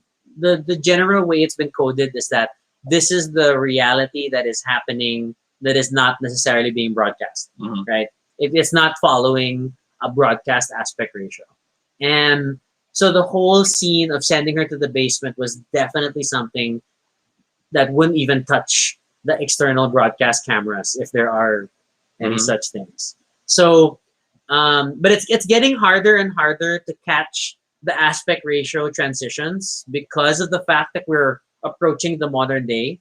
So, this last episode, which was already like happy endings, modern family style, um, it the aspect ratio had very little shifting that needed to happen, but it was still happening. There was an earlier scene with Vision and things like that, so it's just hard to catch. And I guess for fellow sleuths, we have to watch very closely for these last two episodes and see. Um, David's like, also with the energy field, it doesn't necessarily transform into the appropriate time era anymore. You saw with the car plus bringing a more old-fashioned circus to the mid-late 2000s. This one, I'm not sure. I'm not sure only because there are still weird, corny circuses going around small towns. Yeah. It could just be showing also that Wanda is stretching her powers and is no longer able to maintain internal consistency, which we saw in this last episode where things were shifting through all their time periods. So not sure. So thoughts on how the series will end. Oh, I feel Agatha will still be the villain of the series. she's definitely an antagonist of some because the sort. man behind the curtain will be the villain for the entire line. The fact that the Could be a upcoming- Phase 4 villain. the fact that the upcoming things keep having the multiversal concepts in them, whether it's Spider-Man, Doctor Strange, Thor, Love and Thunder might even still be a multiverse thing. We're in this universe, it was a female that became Thor. Hmm. I mean, if they might choose to go that route rather than the more comic, the similar to the comics. Ant-Man and Wasp still have Quantumania. So, if the earlier Marvel Cinematic Universe had all these references to the Infinity Stones and kind of said, okay, Thanos will be the villain, then all these universal, multiversal references already tell you a hint that the big bad must be related to that. And if we follow anything close to the sort of meta arc across MCU phases, they're gonna take their time to introduce the next big villain. Maybe it's not going to be a 3-phase structure like what we have with Doctor the Infinity War, but it may not necessarily be in just the currently announced slate of movies. I think we're gonna get at least 2 batches before we get close to a full villain. Mhm. David's like, I feel like 1 or 2 big character reveals will still happen soon. The real villain and a hero cameo among all else. There is the repeated mention by people, which is obviously a marketing shtick, to stress that there is going to be a notable cameo before the series ends. Mhm. So that's definitely something to look out for. Nigel has make you think if What If is also a multiverse thing. It literally is though. It It is. literally is The point of the comic depiction. was the Watcher sharing stories of other ways things have happened because he can see through all And the initial trailer for What If the animated series is still centered on the Watcher, Mhm. depicting different versions of Marvel reality. Now, So that reinforces still that the Watchers are still active in Yes. the MCU. now that can connect to one of the major story arcs in the Marvel comics, which was Original Sin, which had one of the Watchers being murdered. That was terrible. And if one were to find a possible interconnected plot to all this, that could be where the cinematic universe will touch on. But man, Original Sin was just like give everybody guilt. Because they all had truths revealed to them that made them angry or Mhm. sad or a combination of both. Now, supposedly, very Fantastic weird. Four is coming out. Still remains unconfirmed. But of course, when we talk about Fantastic Well, it's on the Four, slate, but yeah, we don't know about the schedule. if we talk about Fantastic Four, Doom tends to be the main villain that should be there. But again, Kang is also Yeah. an often Fantastic Four reference, and there is the speculation argument that Kang is actually a distant descendant of Doom. and there is the last connection, which is with the Young Avengers. Which is like, oh my god, how many spoilers need to do? But the Young Avengers literally featured a young version of Kang whose goal was to try to prevent his older self from becoming Kang the Conqueror. So he was Iron Lad. He was Iron Lad. But in terms of the original Young Avengers slate, we don't have a Patriot yet. Mm-hmm. And it would be a bit of a disservice if they don't have an African American teen hero, especially given how politically correct everything tries to be these days. Miss Marvel was not a Young Avenger in the original slate, but later on became a champion, which is a different theme. But they're probably going to pull her in from a youth perspective. I know there was an announcement on America Chavez somewhere. I forget if it was the animated series only or stuff, but she's a later edition of Young Avengers, sometime Ultimates alongside Photon. I mean, she's had a lot of roles. So yeah, everything's up in the air. Do you think the kids are real? I feel they'll have to be. I feel that a large part of the end, my theory is a large part of the end of the series is the kids are still missing, and Wanda will be, I have to find them, and that will lead into Doctor Strange. Which, as a hook, is a lot more House of M. If she's roaming the multiverse searching for her missing kids, And that's super House of M. when she goes through it with Strange, she discovers that the kids don't exist in the other realities, but they do here for some reason. And here might not even be the MCU universe; it might be the WandaVision universe. Yes. As it's a universe of its own. I don't know.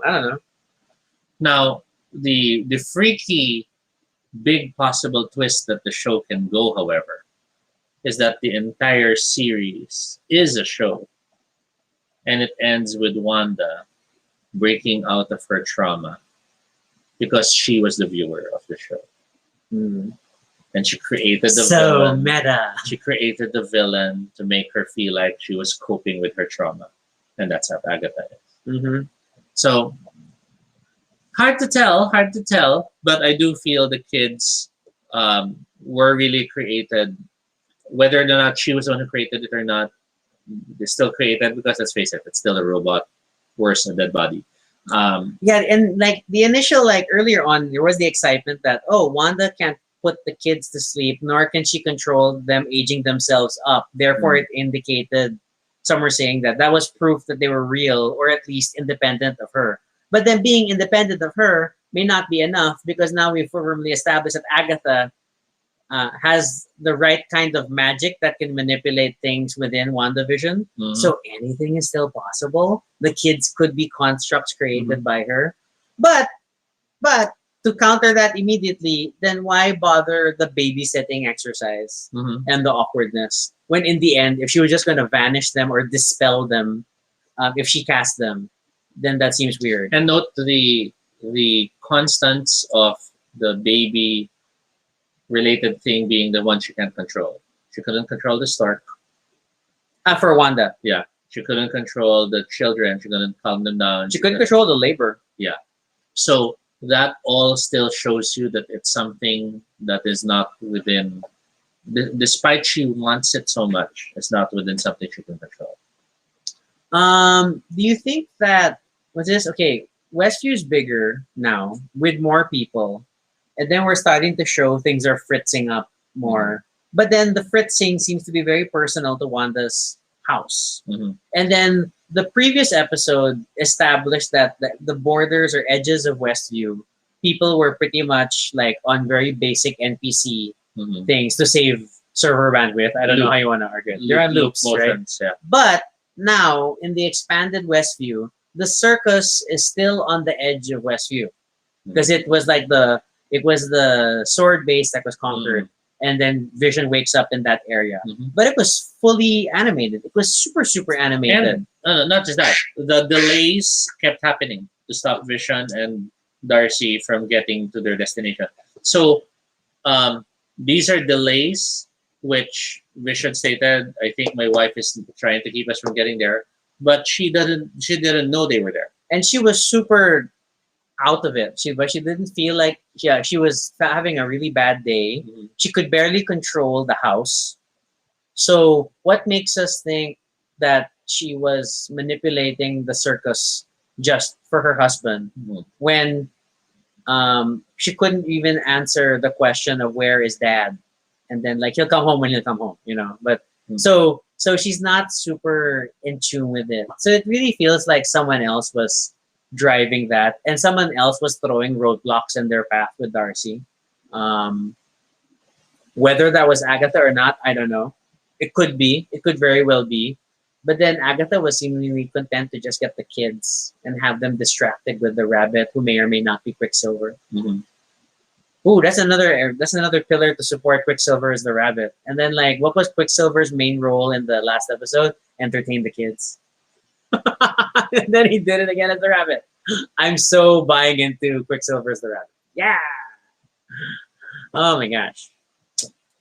Does he look like a rabbit to you? Quicksilver, the rabbit. All right. So looking at the list of Marvel timeline events, oh, like in the comics. So people were thinking House of M. We obviously had a hint of World War Hulk already. Yeah, which was like The Thor second, Ragnarok, yeah. and we put him in an arena. As far as other things, there's Annihilation, which is nothing related to what we're seeing now. Oh my god, I would love for an Annihilation storyline, but that requires a better Guardians of the Galaxy. You have Dark Reign and War of Kings, which I think could only have happened if Inhumans worked. But obviously the Inhumans show didn't. No. Then we have stuff like a lot of the X-related events, which I don't think they can really touch on yet. Yeah, I'm still ultimately like, we're not I don't think Marvel's fully ready yet for their plan to bring in the X-Men. And given all the thought and care that went into planning the MCU in phases and like this is what's gonna happen, that's a lot of work. And that's like, which I feel like is another episode we could do, especially after the Snyder Cut, is that was DC's problem in their movies, is that they tried to introduce a shared universe very late into the game, where they already had so many movies out and such, without the same level of thought and care. I mean, as much as you want to say that they pinned everything on Zack Snyder to do, but Zack Snyder is a movie person and not necessarily a comic person first. And even though Geoff Johns is like always like executive producer for all these DC movies, but I feel like they never really had that like, then this is the shape of the DC universe to come. Yes. And then everybody has to follow that script. Because that was the brilliance of Marvel's movie plan. Starting with Iron Man, they had a clear direction for everyone. And everyone had their way to contribute to the greater story. And it all made sense in the end. And that's why Avengers Endgame, was such a satisfying culmination of years of work of all these movies, introducing characters, layering stories, building backstory, and building interconnections so that it becomes this amazing shared universe thing. So I feel like just because they acquired Fox in the last 2 years, they're not gonna rush to bring them in. They're going to make sure that it makes sense in the greater scheme of things, and that requires a lot of work. So that's why I'm always gonna dismiss a lot of the mutant talk this early because I feel like it's too soon, and I don't think that's going to be the end result of this show. Yeah. Me, I'm finding myself thinking of so they have their list of upcoming stuff. As mentioned, the Quantumania, Love and Thunder. Love and Thunder, and so on and so forth, which already tells me that they already have a pattern of small reveals leading up to the big crossover event, which will most likely be, again, drawn or inspired by a major event in the comic books. Only because they will want to hit on fans, but they'll also want to drive sales of comics and have original material enough that relate to the comics so new fans will buy the comics again. Yes. And that brings me to looking at the list of what possible stories that can be. With a multiversal narrative, Avengers had House of M. The other possible one was Heroes Reborn, which only really works if they kill off all the heroes. Which Yes, which clearly, they're kind of doing because the actors are aging out. well, they can't kill off all the heroes because they did that as Infinity Gauntlet That already. is also true. So they won't repeat the same big shocker. yes, The, clone them. the other multiversal storylines then fall under Spider-related ones. Spider-Verse. From Venom, Carnage, etc. Spider-Verse, Venomverse. To Spider-Man being related to the Spider God, etc., gives birth to himself. Ooh, that was And bad too. if not that, we have Marvel's X-Men titles. Everything from Days from the Future, Past, etc., etc., etc., which they will not touch either. Not yet. So then it leads us to, we have Original Sin, which is a cosmic level story, but because of the Watcher angle, allows it to happen in different multiversal eras. We have other high concept moments from the I can't remember the name, but there was the one that dealt with the High Evolutionary. Evolutionary War. Was that it? Where That's he old. wanted to affect the world and progress them forward, but that becomes a good vehicle to later introduce mutants. That's also true. Then you have the what you call this? You have the alternate reality stories.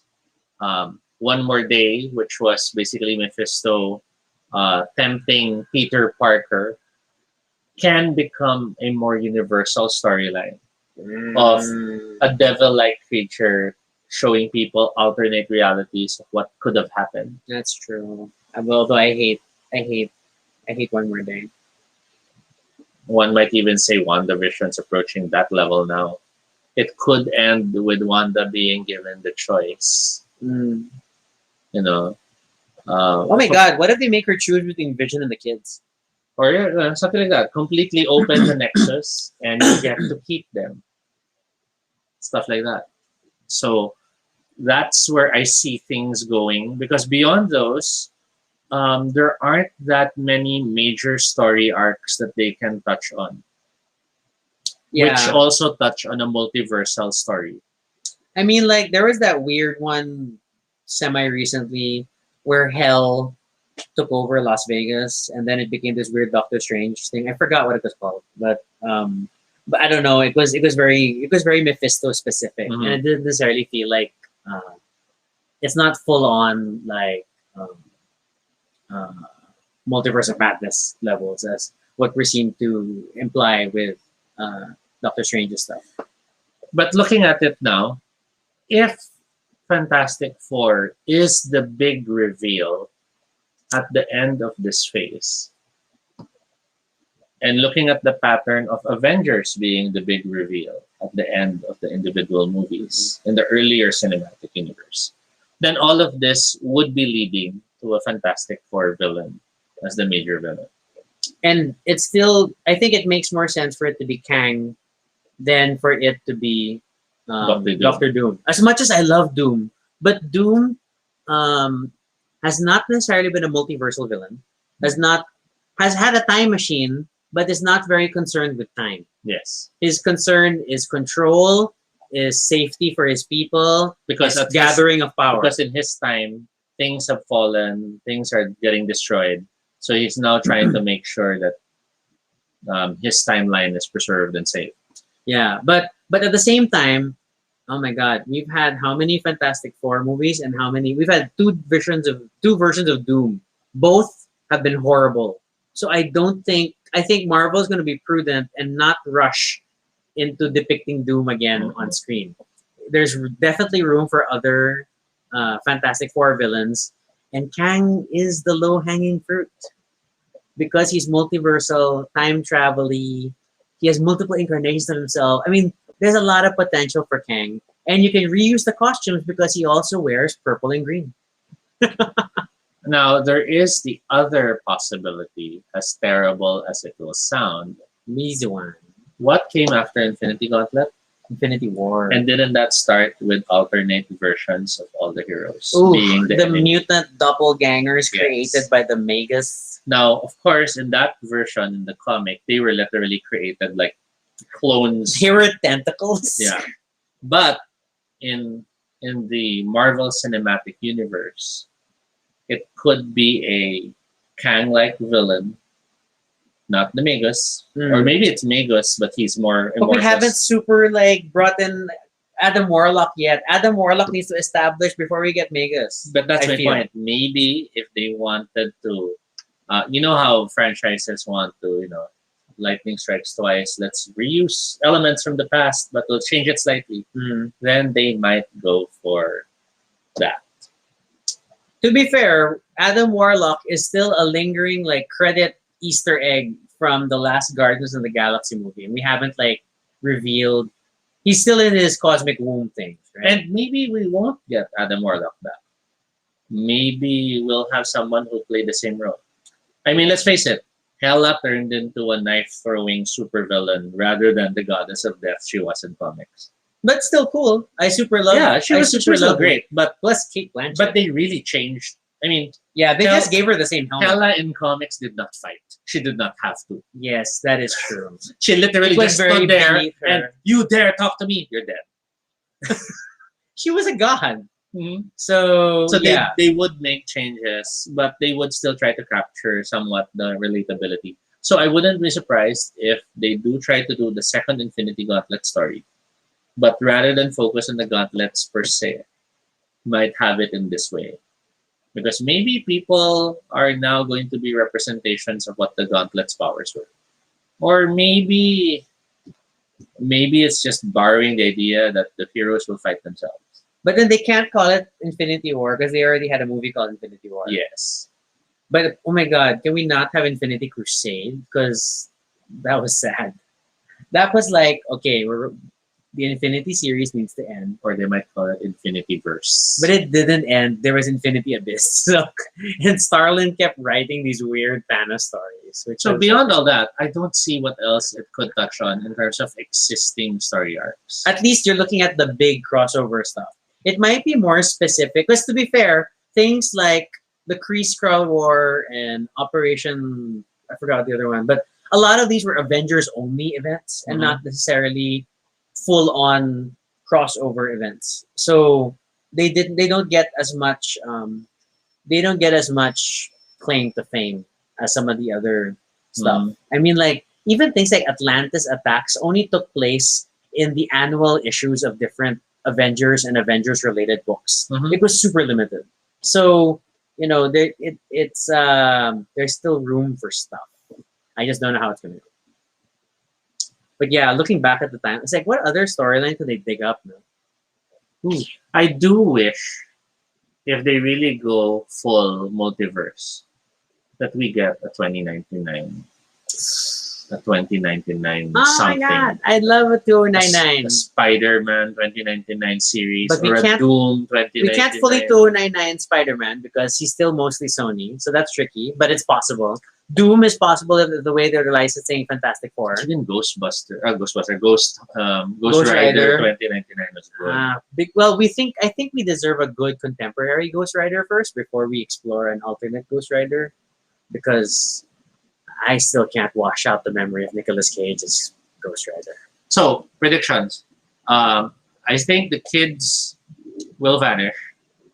I think Vision will destroy himself. Ooh, rather than contribute to this ongoing reality. Do you think he'll Wanda, I'm dead. You have to Ooh. accept that. Ooh, And then she's, no, I can't. that's gonna be painful. But it will also help us like not recreate the Mind Stone, which has been a bit of a pickle. That how can and the fact that Vision trying to escape Westview literally had pieces of himself pulled back by the TV barrier, which we didn't see with the likes of Monica when she crossed through. So it really stresses that the material he is made of is inherent to, or directly tied to the Westview reality. So yeah, I think the kids will disappear. I think Vision will kill himself. I think there's going to be some noble self-sacrifice moment for Vision. I think Photon will fly and pull Wanda out. Ooh. So as long as we get a scene where Photon is flying with Wanda in her arms, that could be interesting. I think that's like a feasible enough prediction. I think Agatha will escape into some portal, and that's where we get a hint of the other big bad. I think it might even be a funny surprise, like the rabbit being the big bad. Who is Pietro? Hashtag rabbit. Pietro the rabbit. Okay. Oh. Remember there was that other throwaway speculation I had recently, which like because of the other explainer videos pointing out the Easter egg that hey, maybe the book is a book that was taken from Doctor Strange because their library of protected books uses hexagon shelves. Blah blah blah. What if Mordo isn't involved? So we know that Baron Mordo was left over at the end of the first Doctor Strange movie as a potential villain for the future, right? And then there is an upcoming Doctor Strange movie, Multiverse of Madness. So it would make sense that they would make use of Mordo somewhere there. So that already implies that, multiverse adventures with Mordo. So if that book really was a magic book stolen from that temple, then why not have him here? Involved in this somehow, but again, super stretch. It notice that slippery slope where I have to rely on a fan theory to support another fan theory, and that's headcanon, folks. But do I want it to be Mordo? Not really, because then that again overly supports that WandaVision is just meant to set up the Multiverse of Madness movie, which would be a little disappointing. So I don't know. Yeah, see, and then David agrees. Bringing in Mordo would be weird because he wants to restore the proper use of magic. And this Westview experiment or whatever it is does not seem to be a good example of magic use. Toby is doing a quick look on known Doctor Strange villains. And if there are any other possible ones that could be connected. We've already dealt with Dormammu because Doctor Strange came to bargain, and he's out of the way. I don't think it's the like of Shuma Gorath, who is funnily forever depicted on this card art. Doctor Strange forever fighting Shuma Gorath, but I don't know, maybe not yet, because he's very Cthulhu-esque. I don't know. I still find myself leading to Kang /Immortus / Immortus is the one that really had, Wanda and Vision tie-ins, and the fact that the twins have been brought into play. Yes. I really feel that they're going to be present. I even wonder if they will go as far as toying with certain story arcs in the past, just to connect it all to these different timeline or time travel moments. So we know in Secret Wars, the Marvel heroes had to escape to a new a new dimension, a new existence after everything was destroyed because of Molecule Man. Mm-hmm. Oh my God, Beyonder. Beyonder. That would be a stupid concept to bring into films. The real villain is the beekeeper guy who disappeared and hasn't really reappeared in most of the series. No, I'm kidding. Um, Man, okay, but a lot of the story beats of this show do seem to tie to the Vision Quest storyline Mhm. from Avengers West Coast. What are the main story points of Vision Quest? Number one, Vision disassembled. So that's when Vision was disassembled by the government. And then when he was put back together, he lost his memory. Similar to the Vision now in Westview, that he does not remember, Mhm. you know, chunks of his life, including the fact that he is an Avenger. Mhm. That's scary. This was also the point where Immortus was manipulating them and was trying to make Wanda go through more and more stress to prepare her to be used as a Nexus conduit. Mhm. This included her children vanishing because they were only magical constructs. This also introduced the fact that they were literally demon spawn because they were made from shards from Mephisto's soul. Hence, everybody in the explainer videos are having so much fun with Pietro referring to the kids as demon spawn. But Mhm. I think that's just a throwaway, like, "Hey fans, we know you read the comic, wink," Yeah. And then, um, and and then it ended now with that weird time travel thing. But again, the only story element missing from this, apart from the entire West Coast Avengers, is Immortus as the villain. Agatha Harkness was in the story too, but mainly in a supporting role. Mhm. But yeah, all you can is Immortus. Jay's like the beekeeper at Mephisto. I don't think that's supported. We know that the beekeeper was a sword agent who then gets thrown away, is inaccurately labeled as the ice cream man, but it's a different actor, so it's hard to say. And it's also weird if Mephisto was someone Wanda could undo. Yeah, and that he needed to creep into his own town. To be fair, most of I mean, in show, the biggest things that hint at Mephisto are just moments when Agnes has made reference to the devil. Like when Dottie says the devil's in the details, and Agnes replies, "Oh, that's not Only the place only here. place." And then recently we talked about her having a mole on her back, which is a reference to the, The witch's witch's mark. mark, which is always an indicator of working for the devil, and all these things. But I feel like a lot of people were more excited of this portrait, which is in the trailer for the Loki TV series, that had like a stained glass image that looked like Jesus, but with a devil head, and that everybody kept interpreting as Mephisto is in the MCU, Mephisto's in the MCU. But I don't know. I feel like I'll be a little disappointed if Mephisto is the big bad for this show, only because I feel like it hasn't been built up enough. So I still think there is a big bad outside of things. But more and more, especially if we're down to 2 episodes, I don't think we're going to be able to really capitalize on it. One thing I am a little concerned about is that at this point, and correct me if I'm wrong for the few people who are still in this Mhm. stream, have we run out of versions of the sitcom? Have we gone through, I mean, based on the initial trailers and stuff, have we seen every single era depicted in the trailers? Have we run out of shows? Because we're already in the Modern Family era. So what is the next incarnation of sitcom?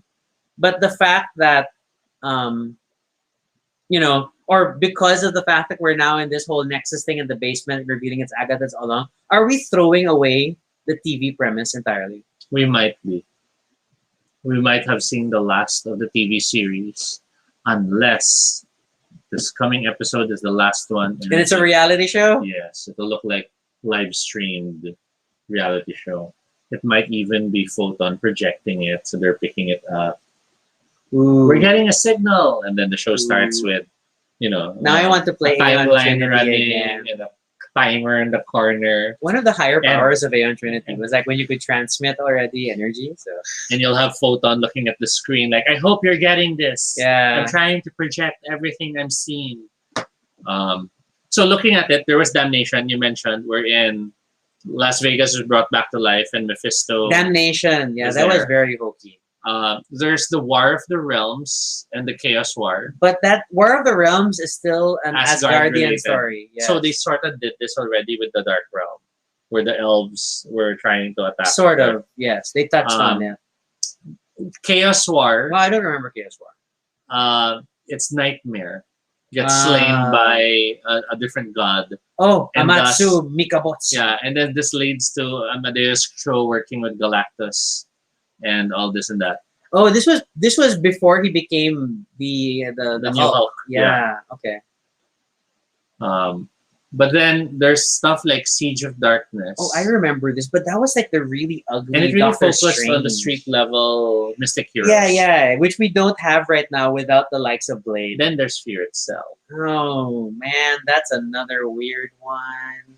Now, Fear itself doesn't feel connected to the multiversal stories. Plus, Fear itself was still more Asgardian Mhm. more than anything else. So yeah, the rest are really obscure ones like the Mystic Wars and like, which aren't really familiar. But and I don't count Shadowland because that was a Daredevil story ultimately. So David's like, he looks in the trailers. Rhonda's red hoodie look is still there when she meets up with Vision. So I feel like we are owed a real life depiction of Wanda rescuing Vision's body from the sword facility. Mhm. So we've only seen it in black and white CCTV footage. I think we're gonna get it a recreation or a reminder. Not just like streaming era. So I don't know. Yeah, I mean was that's thinking. it could be streaming, it could be reality TV. Because I think that's the only thing we're left with in terms of how to depict a story like this. Or again, we just because the jig is up, Agnes has revealed herself. Therefore, we no longer need the sitcom. Okay, what I'd like to see in the finale, a fight across the sitcom era. Ooh, definitely. So Definitely. they're like fighting. She throws a Pleasureville, punch. please and thank you. Guy crashes through the door, and it's black and white world. Yeah, And people suddenly are, oh my, are you hurt? And all this and that. And then she crashes through, and then it's the 80s era. I and want it's- I want more people breaking out of the control without the help of Vision. And so Mhm. like as her control of Westview hits its limit, then you have more people breaking out and going crazy because oh my god, what's been happening? I'd love special effects that match the era. Oh. So like Oh. so like maybe if they're fighting in the 50s, 60s era, it's a lot of cutaways. and wire work. Yeah. But then floating. when they move to this part, it's that really hokey 80s special effects. Oh my god, that you can clearly tell the overlay of the chroma Mhm. type. Oh my god. And then maybe at one point Wanda gets annoyed and she pushes it out of the way and the screen shifts to oh, and I want aspect ratio changing. during yes, the fight. aspect ratio changes during the fight. That could be cool. That would be cool.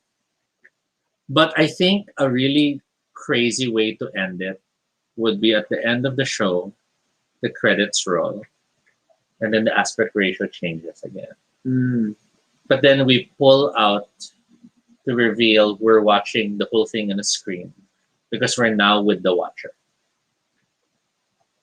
And the watcher like states, well, that was interesting, and turns off the project. Something like that. Something to connect the final reason why there was a broadcast in the first place. Yeah, I would like that. And then aside from over analyzing things, we know that the closing credits of the show have eventually depicted many items that have appeared in the show, Mhm. ranging from the flower, The wedding rings. Right. even the reference to their costumes, the Mhm. house, different iterations of the house. Mhm. Is there anything? I have to study it again. I wonder if there's anything we haven't seen yet. I mean, like a lot of it was initially generic electricity inside tubes things, but then later on, like kept forming shapes. So I would want to double check if anything. Mhm. Did we miss anything there? But I feel like we've covered most of the stuff in the post credits. So who do you think will be the surprise guest? Doctor Strange. No, it's not. Doctor Actually, Strange. I was thinking Strange might be the one. No, it's just going to be Wong. Okay, Paul Bettany's interview recently was like super like he's been really been wanting to work with this particular actor or actress for a long time, and then he's now excited to do it. So that implies a degree of gravitas That also or implies acclaim. someone who was not in the Avengers movies, because whether or not they were actually on set together, that still implies they worked together. Yeah, David's like Ian McKellen as Magneto. It's still possible, or even Patrick Stewart as Professor X. Ooh. They're all very weird No, though. but Ian McKellen would be a good Immortus. It could be funny though that he doesn't get to play Magneto because it's his kid. But yeah, that's possible. It might be Ian McKellen then, because it would have that first moment of, is it Magneto? Then it's someone else. Oh my god! And then Immortus also has a stupid helmet. So let me pull up an image for people who Sige. don't know what Immortus looks like. Other possibilities of guests. Since we're thinking multiverse, Nexus, then it could be someone in relation to that.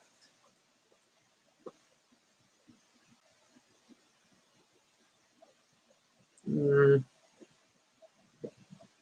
not super happy, but let's just get this one. Yeah, that works.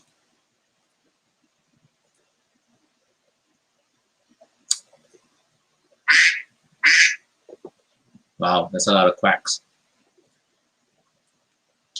But yeah, So Kang's the blue face, Immortus is the purple coat in the back. yeah, and then Iron Lad is in front. But we just stressing the multiple eras of this character as an option. But I mean, like, if we just wanted just Immortus, I'm looking for like a better picture. Okay, if we consider Wanda as the start of the mutants era, then we could have an explosion of Wanda spreading out in the world. That sounds very weird. And, that now litters the world with possible mutations to happen, so to speak. Like maybe she gets so angry, she spreads out the hex, but then it shatters. Mhm. So now people out there may or may not have been altered, and it kind of matches the concept of mutation. Yeah, that's true. That's true. And we just don't know what's really going to happen. What other multiverse options do we have? It would be crazy if they introduced Doom. First, Only because they now go for Doom as a mystical rather than a scientific villain. yeah, which we haven't seen enough of. The past movie depictions of Doom have been very focused on him being a scientist, but then turning him into a thing made of metal, which I don't understand. But it still is too much of a stretch. I mean, they're not really connected with any of those characters.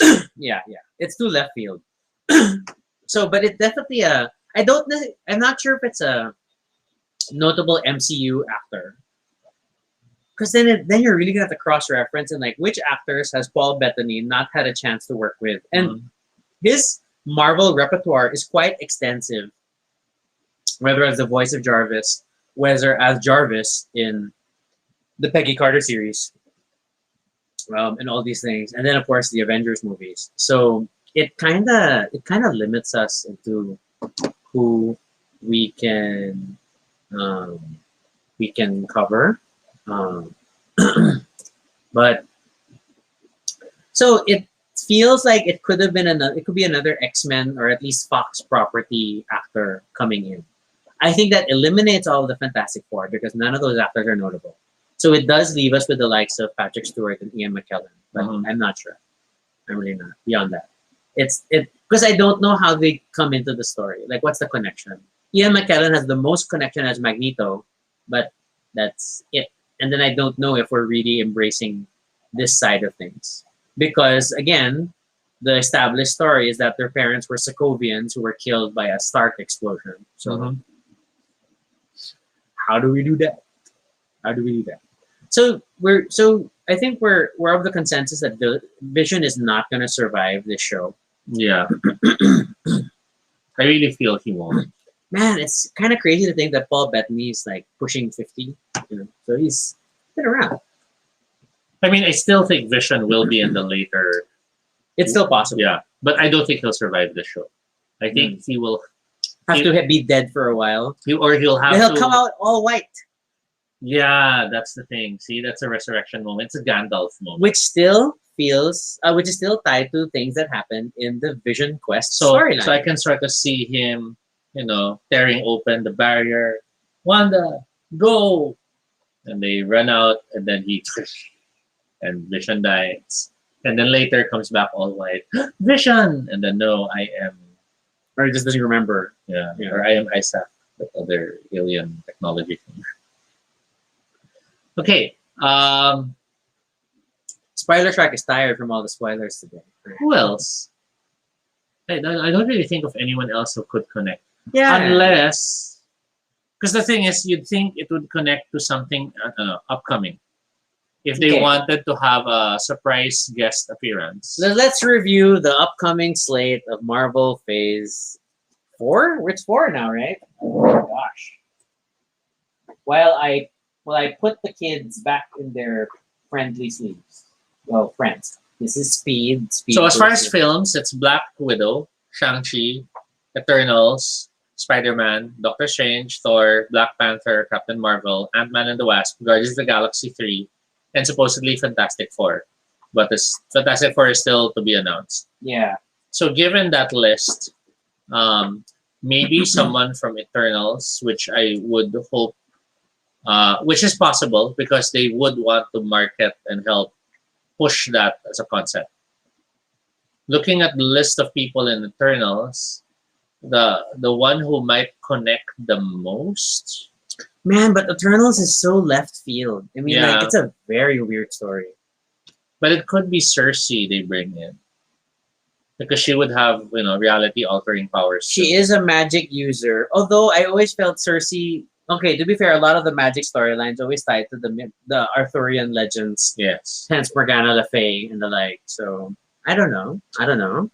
Looking at the I other feel ones, like possibility that one's very low. I don't see the Spider-Man guests appearing. Doctor Strange is a big possible guest. So far, I think we're agreeing to that. Unless it's the Ancient One.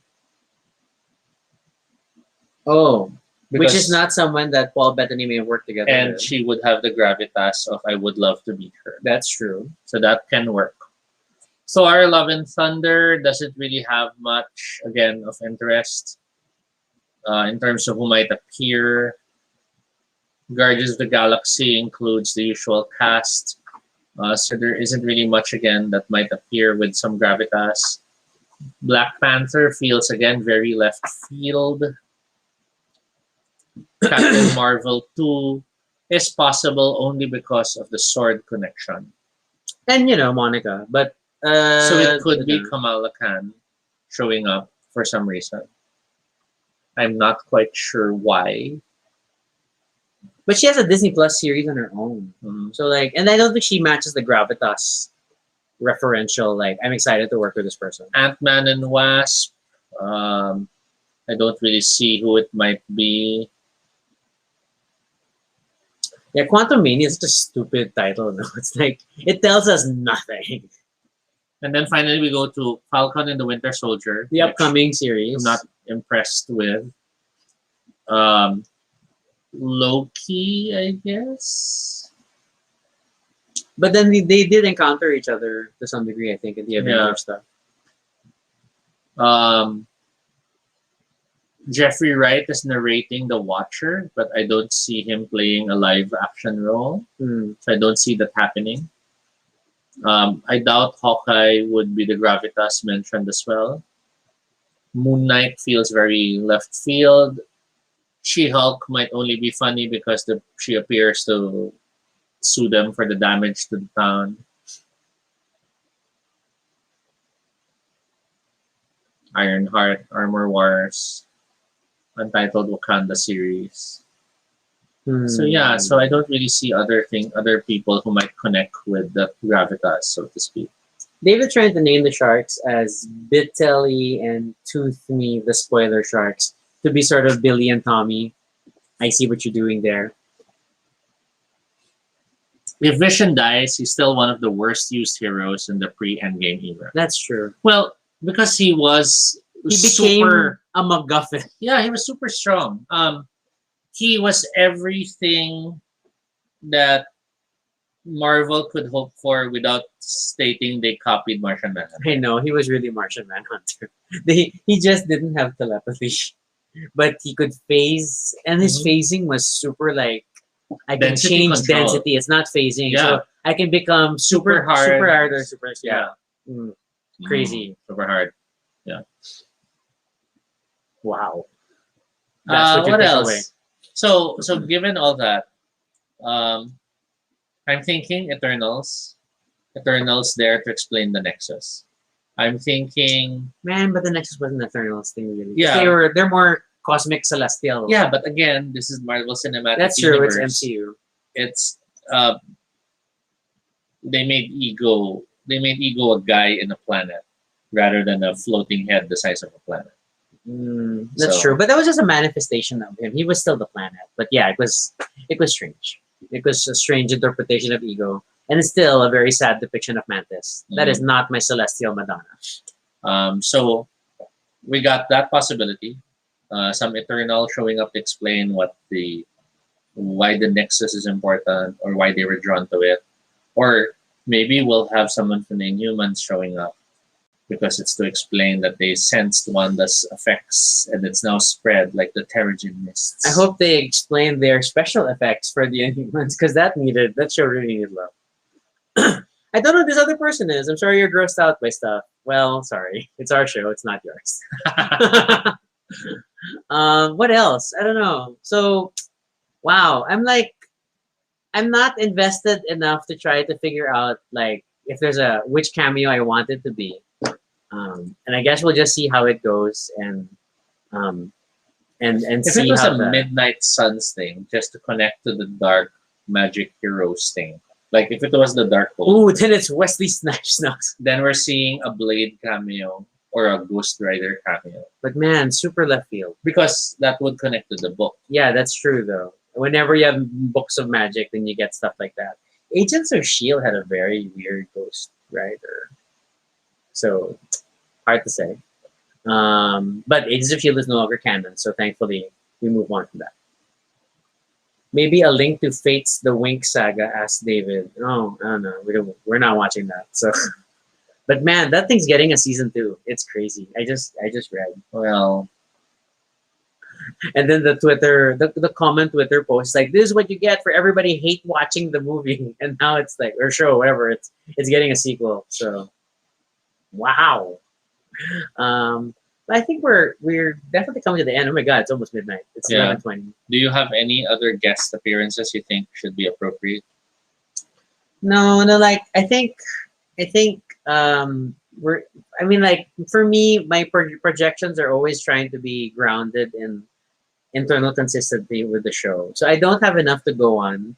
I think another magic user would make sense. So it really feels like Doctor Strange is the low hanging fruit to bring into this story. If they really want to tie it to Multiverse of Madness, I don't.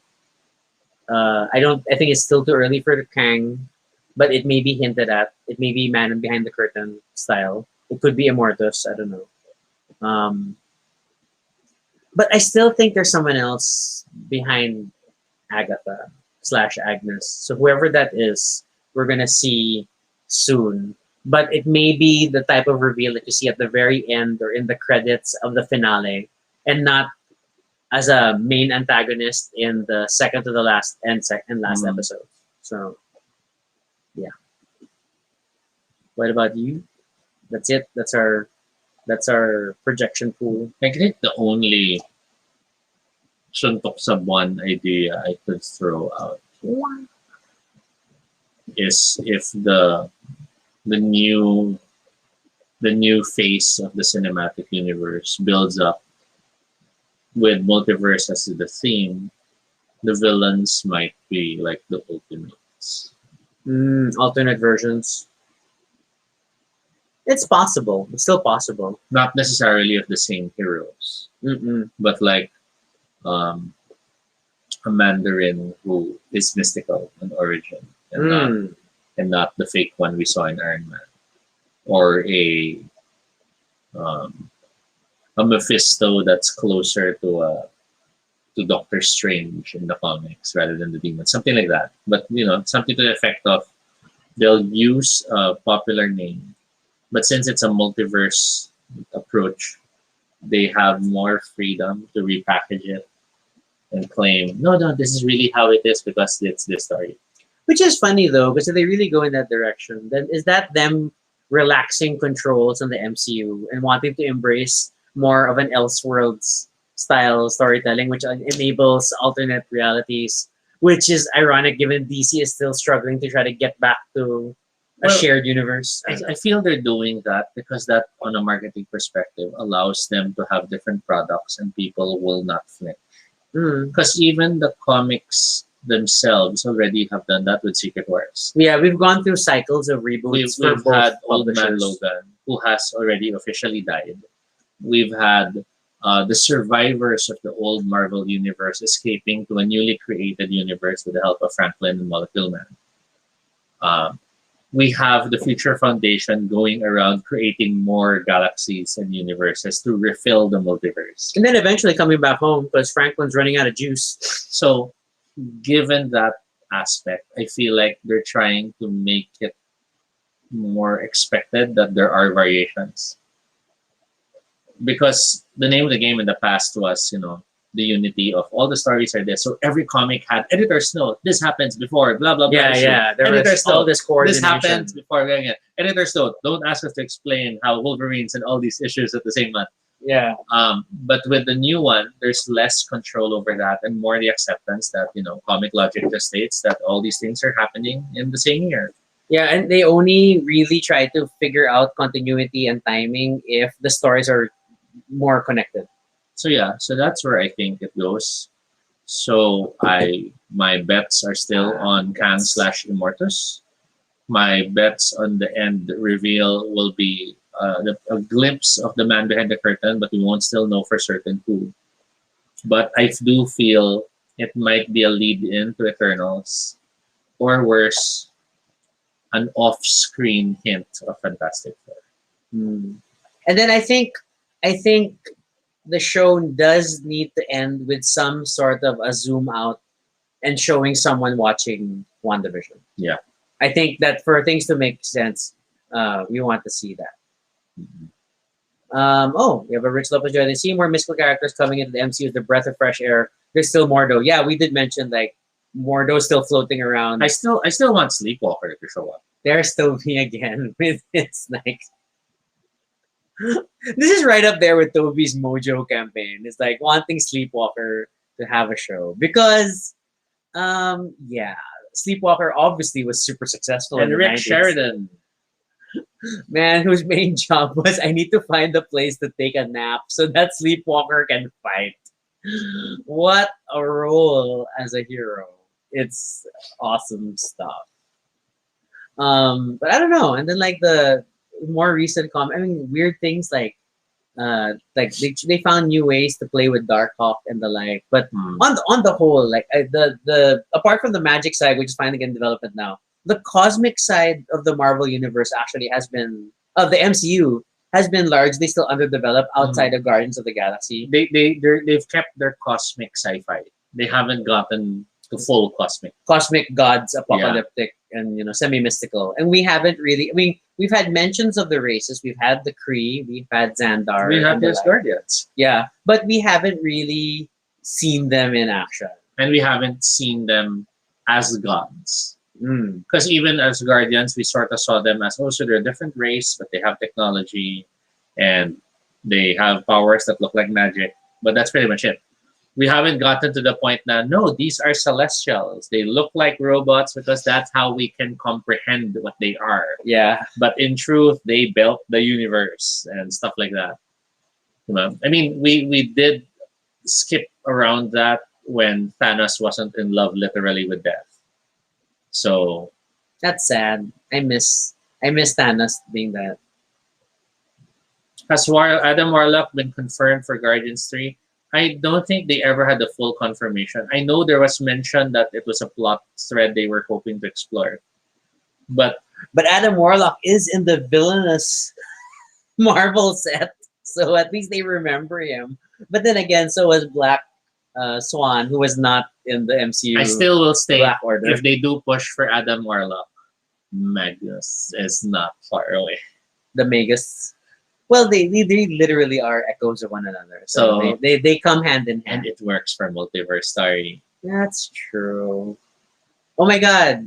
Then now my wish list is to just show someone crossing universes and passing by the in-betweener. Hi. Don't you miss the in-betweener? And it's not because he was in between multiverses. He was just in between Lord Order and Lord Chaos. So, whatevs. All right. I guess that's it. That's it. It's really late. So we have a lot of spoilers tonight. And a lot of crazy speculation. And this is probably part one because we will most likely have another super spoilerific episode once the series ends. Yeah, I mean, like, we just wanted to just blurt out all of the theories we have running so far, and then it could be interesting to see how things go come the actual finale. And I think that we've been a bit more conservative. We're not as crazy as some of the big, like, comic book speculation channels that are really just going like, oh my god, it's this, this, and this, and because they get really weird things about the colors or I mean, when you look at the colors of a Dance Dance Revolution pad and claim that, oh my god, they tie to the colors of the costumes of Wiccan and Speed, and I know they don't. It's just the colors of a Dance Dance Revolution pad. Mm-hmm. So sometimes there's a bit too much. There's a bit too much meaning put into things. I think while others read too much into the production, we will read too much more into what we know of the lore. That's true. And while we all know that the lore will not necessarily translate 100%, it just feels like a more fun way to explore the possibilities of where the stories will go. Yeah, I mean, again, like I said at the very beginning of this stream, is that we know that the MCU is very liberal in how it interprets any comic book event into it. And we've never seen any comic book event adapted perfectly into the MCU. And for all we know, Phase 4 might end with the Amalgam crossover. Oh my god. That's too expensive. We can't do Amalgam. If you don't know what that is, feel free to Google it, but you'll probably regret seeing it. Dark Claw! And that's all the time we have for this episode. We had a lot of fun, and we hope you'll join us again next time. For questions or suggestions for future episode topics, please fill up the Google form at bit.ly Baduy Pride Ideas. You can follow us on Twitter, Altobino Shade, RG Sunico. You can also check out our blog, that's baduypride.com, for all the previous episodes and stuff about us. And feel free to continue the conversation in the comments below. And let's put down all of our WandaVision finale predictions, and then we can come back and see later on what really will happen when the show finally ends. And man, what kind of a number is 9 episodes, right? It's 9 episodes. I mean, that's the projection. It's 9 episodes. So I don't know. Yeah, be sure to subscribe for notifications, whether on Facebook or YouTube, so you don't miss our next live stream. Once again, I'm Rocky. And I'm Toby. And this is Baduy Pride. Thanks for watching, everyone. Have a good night.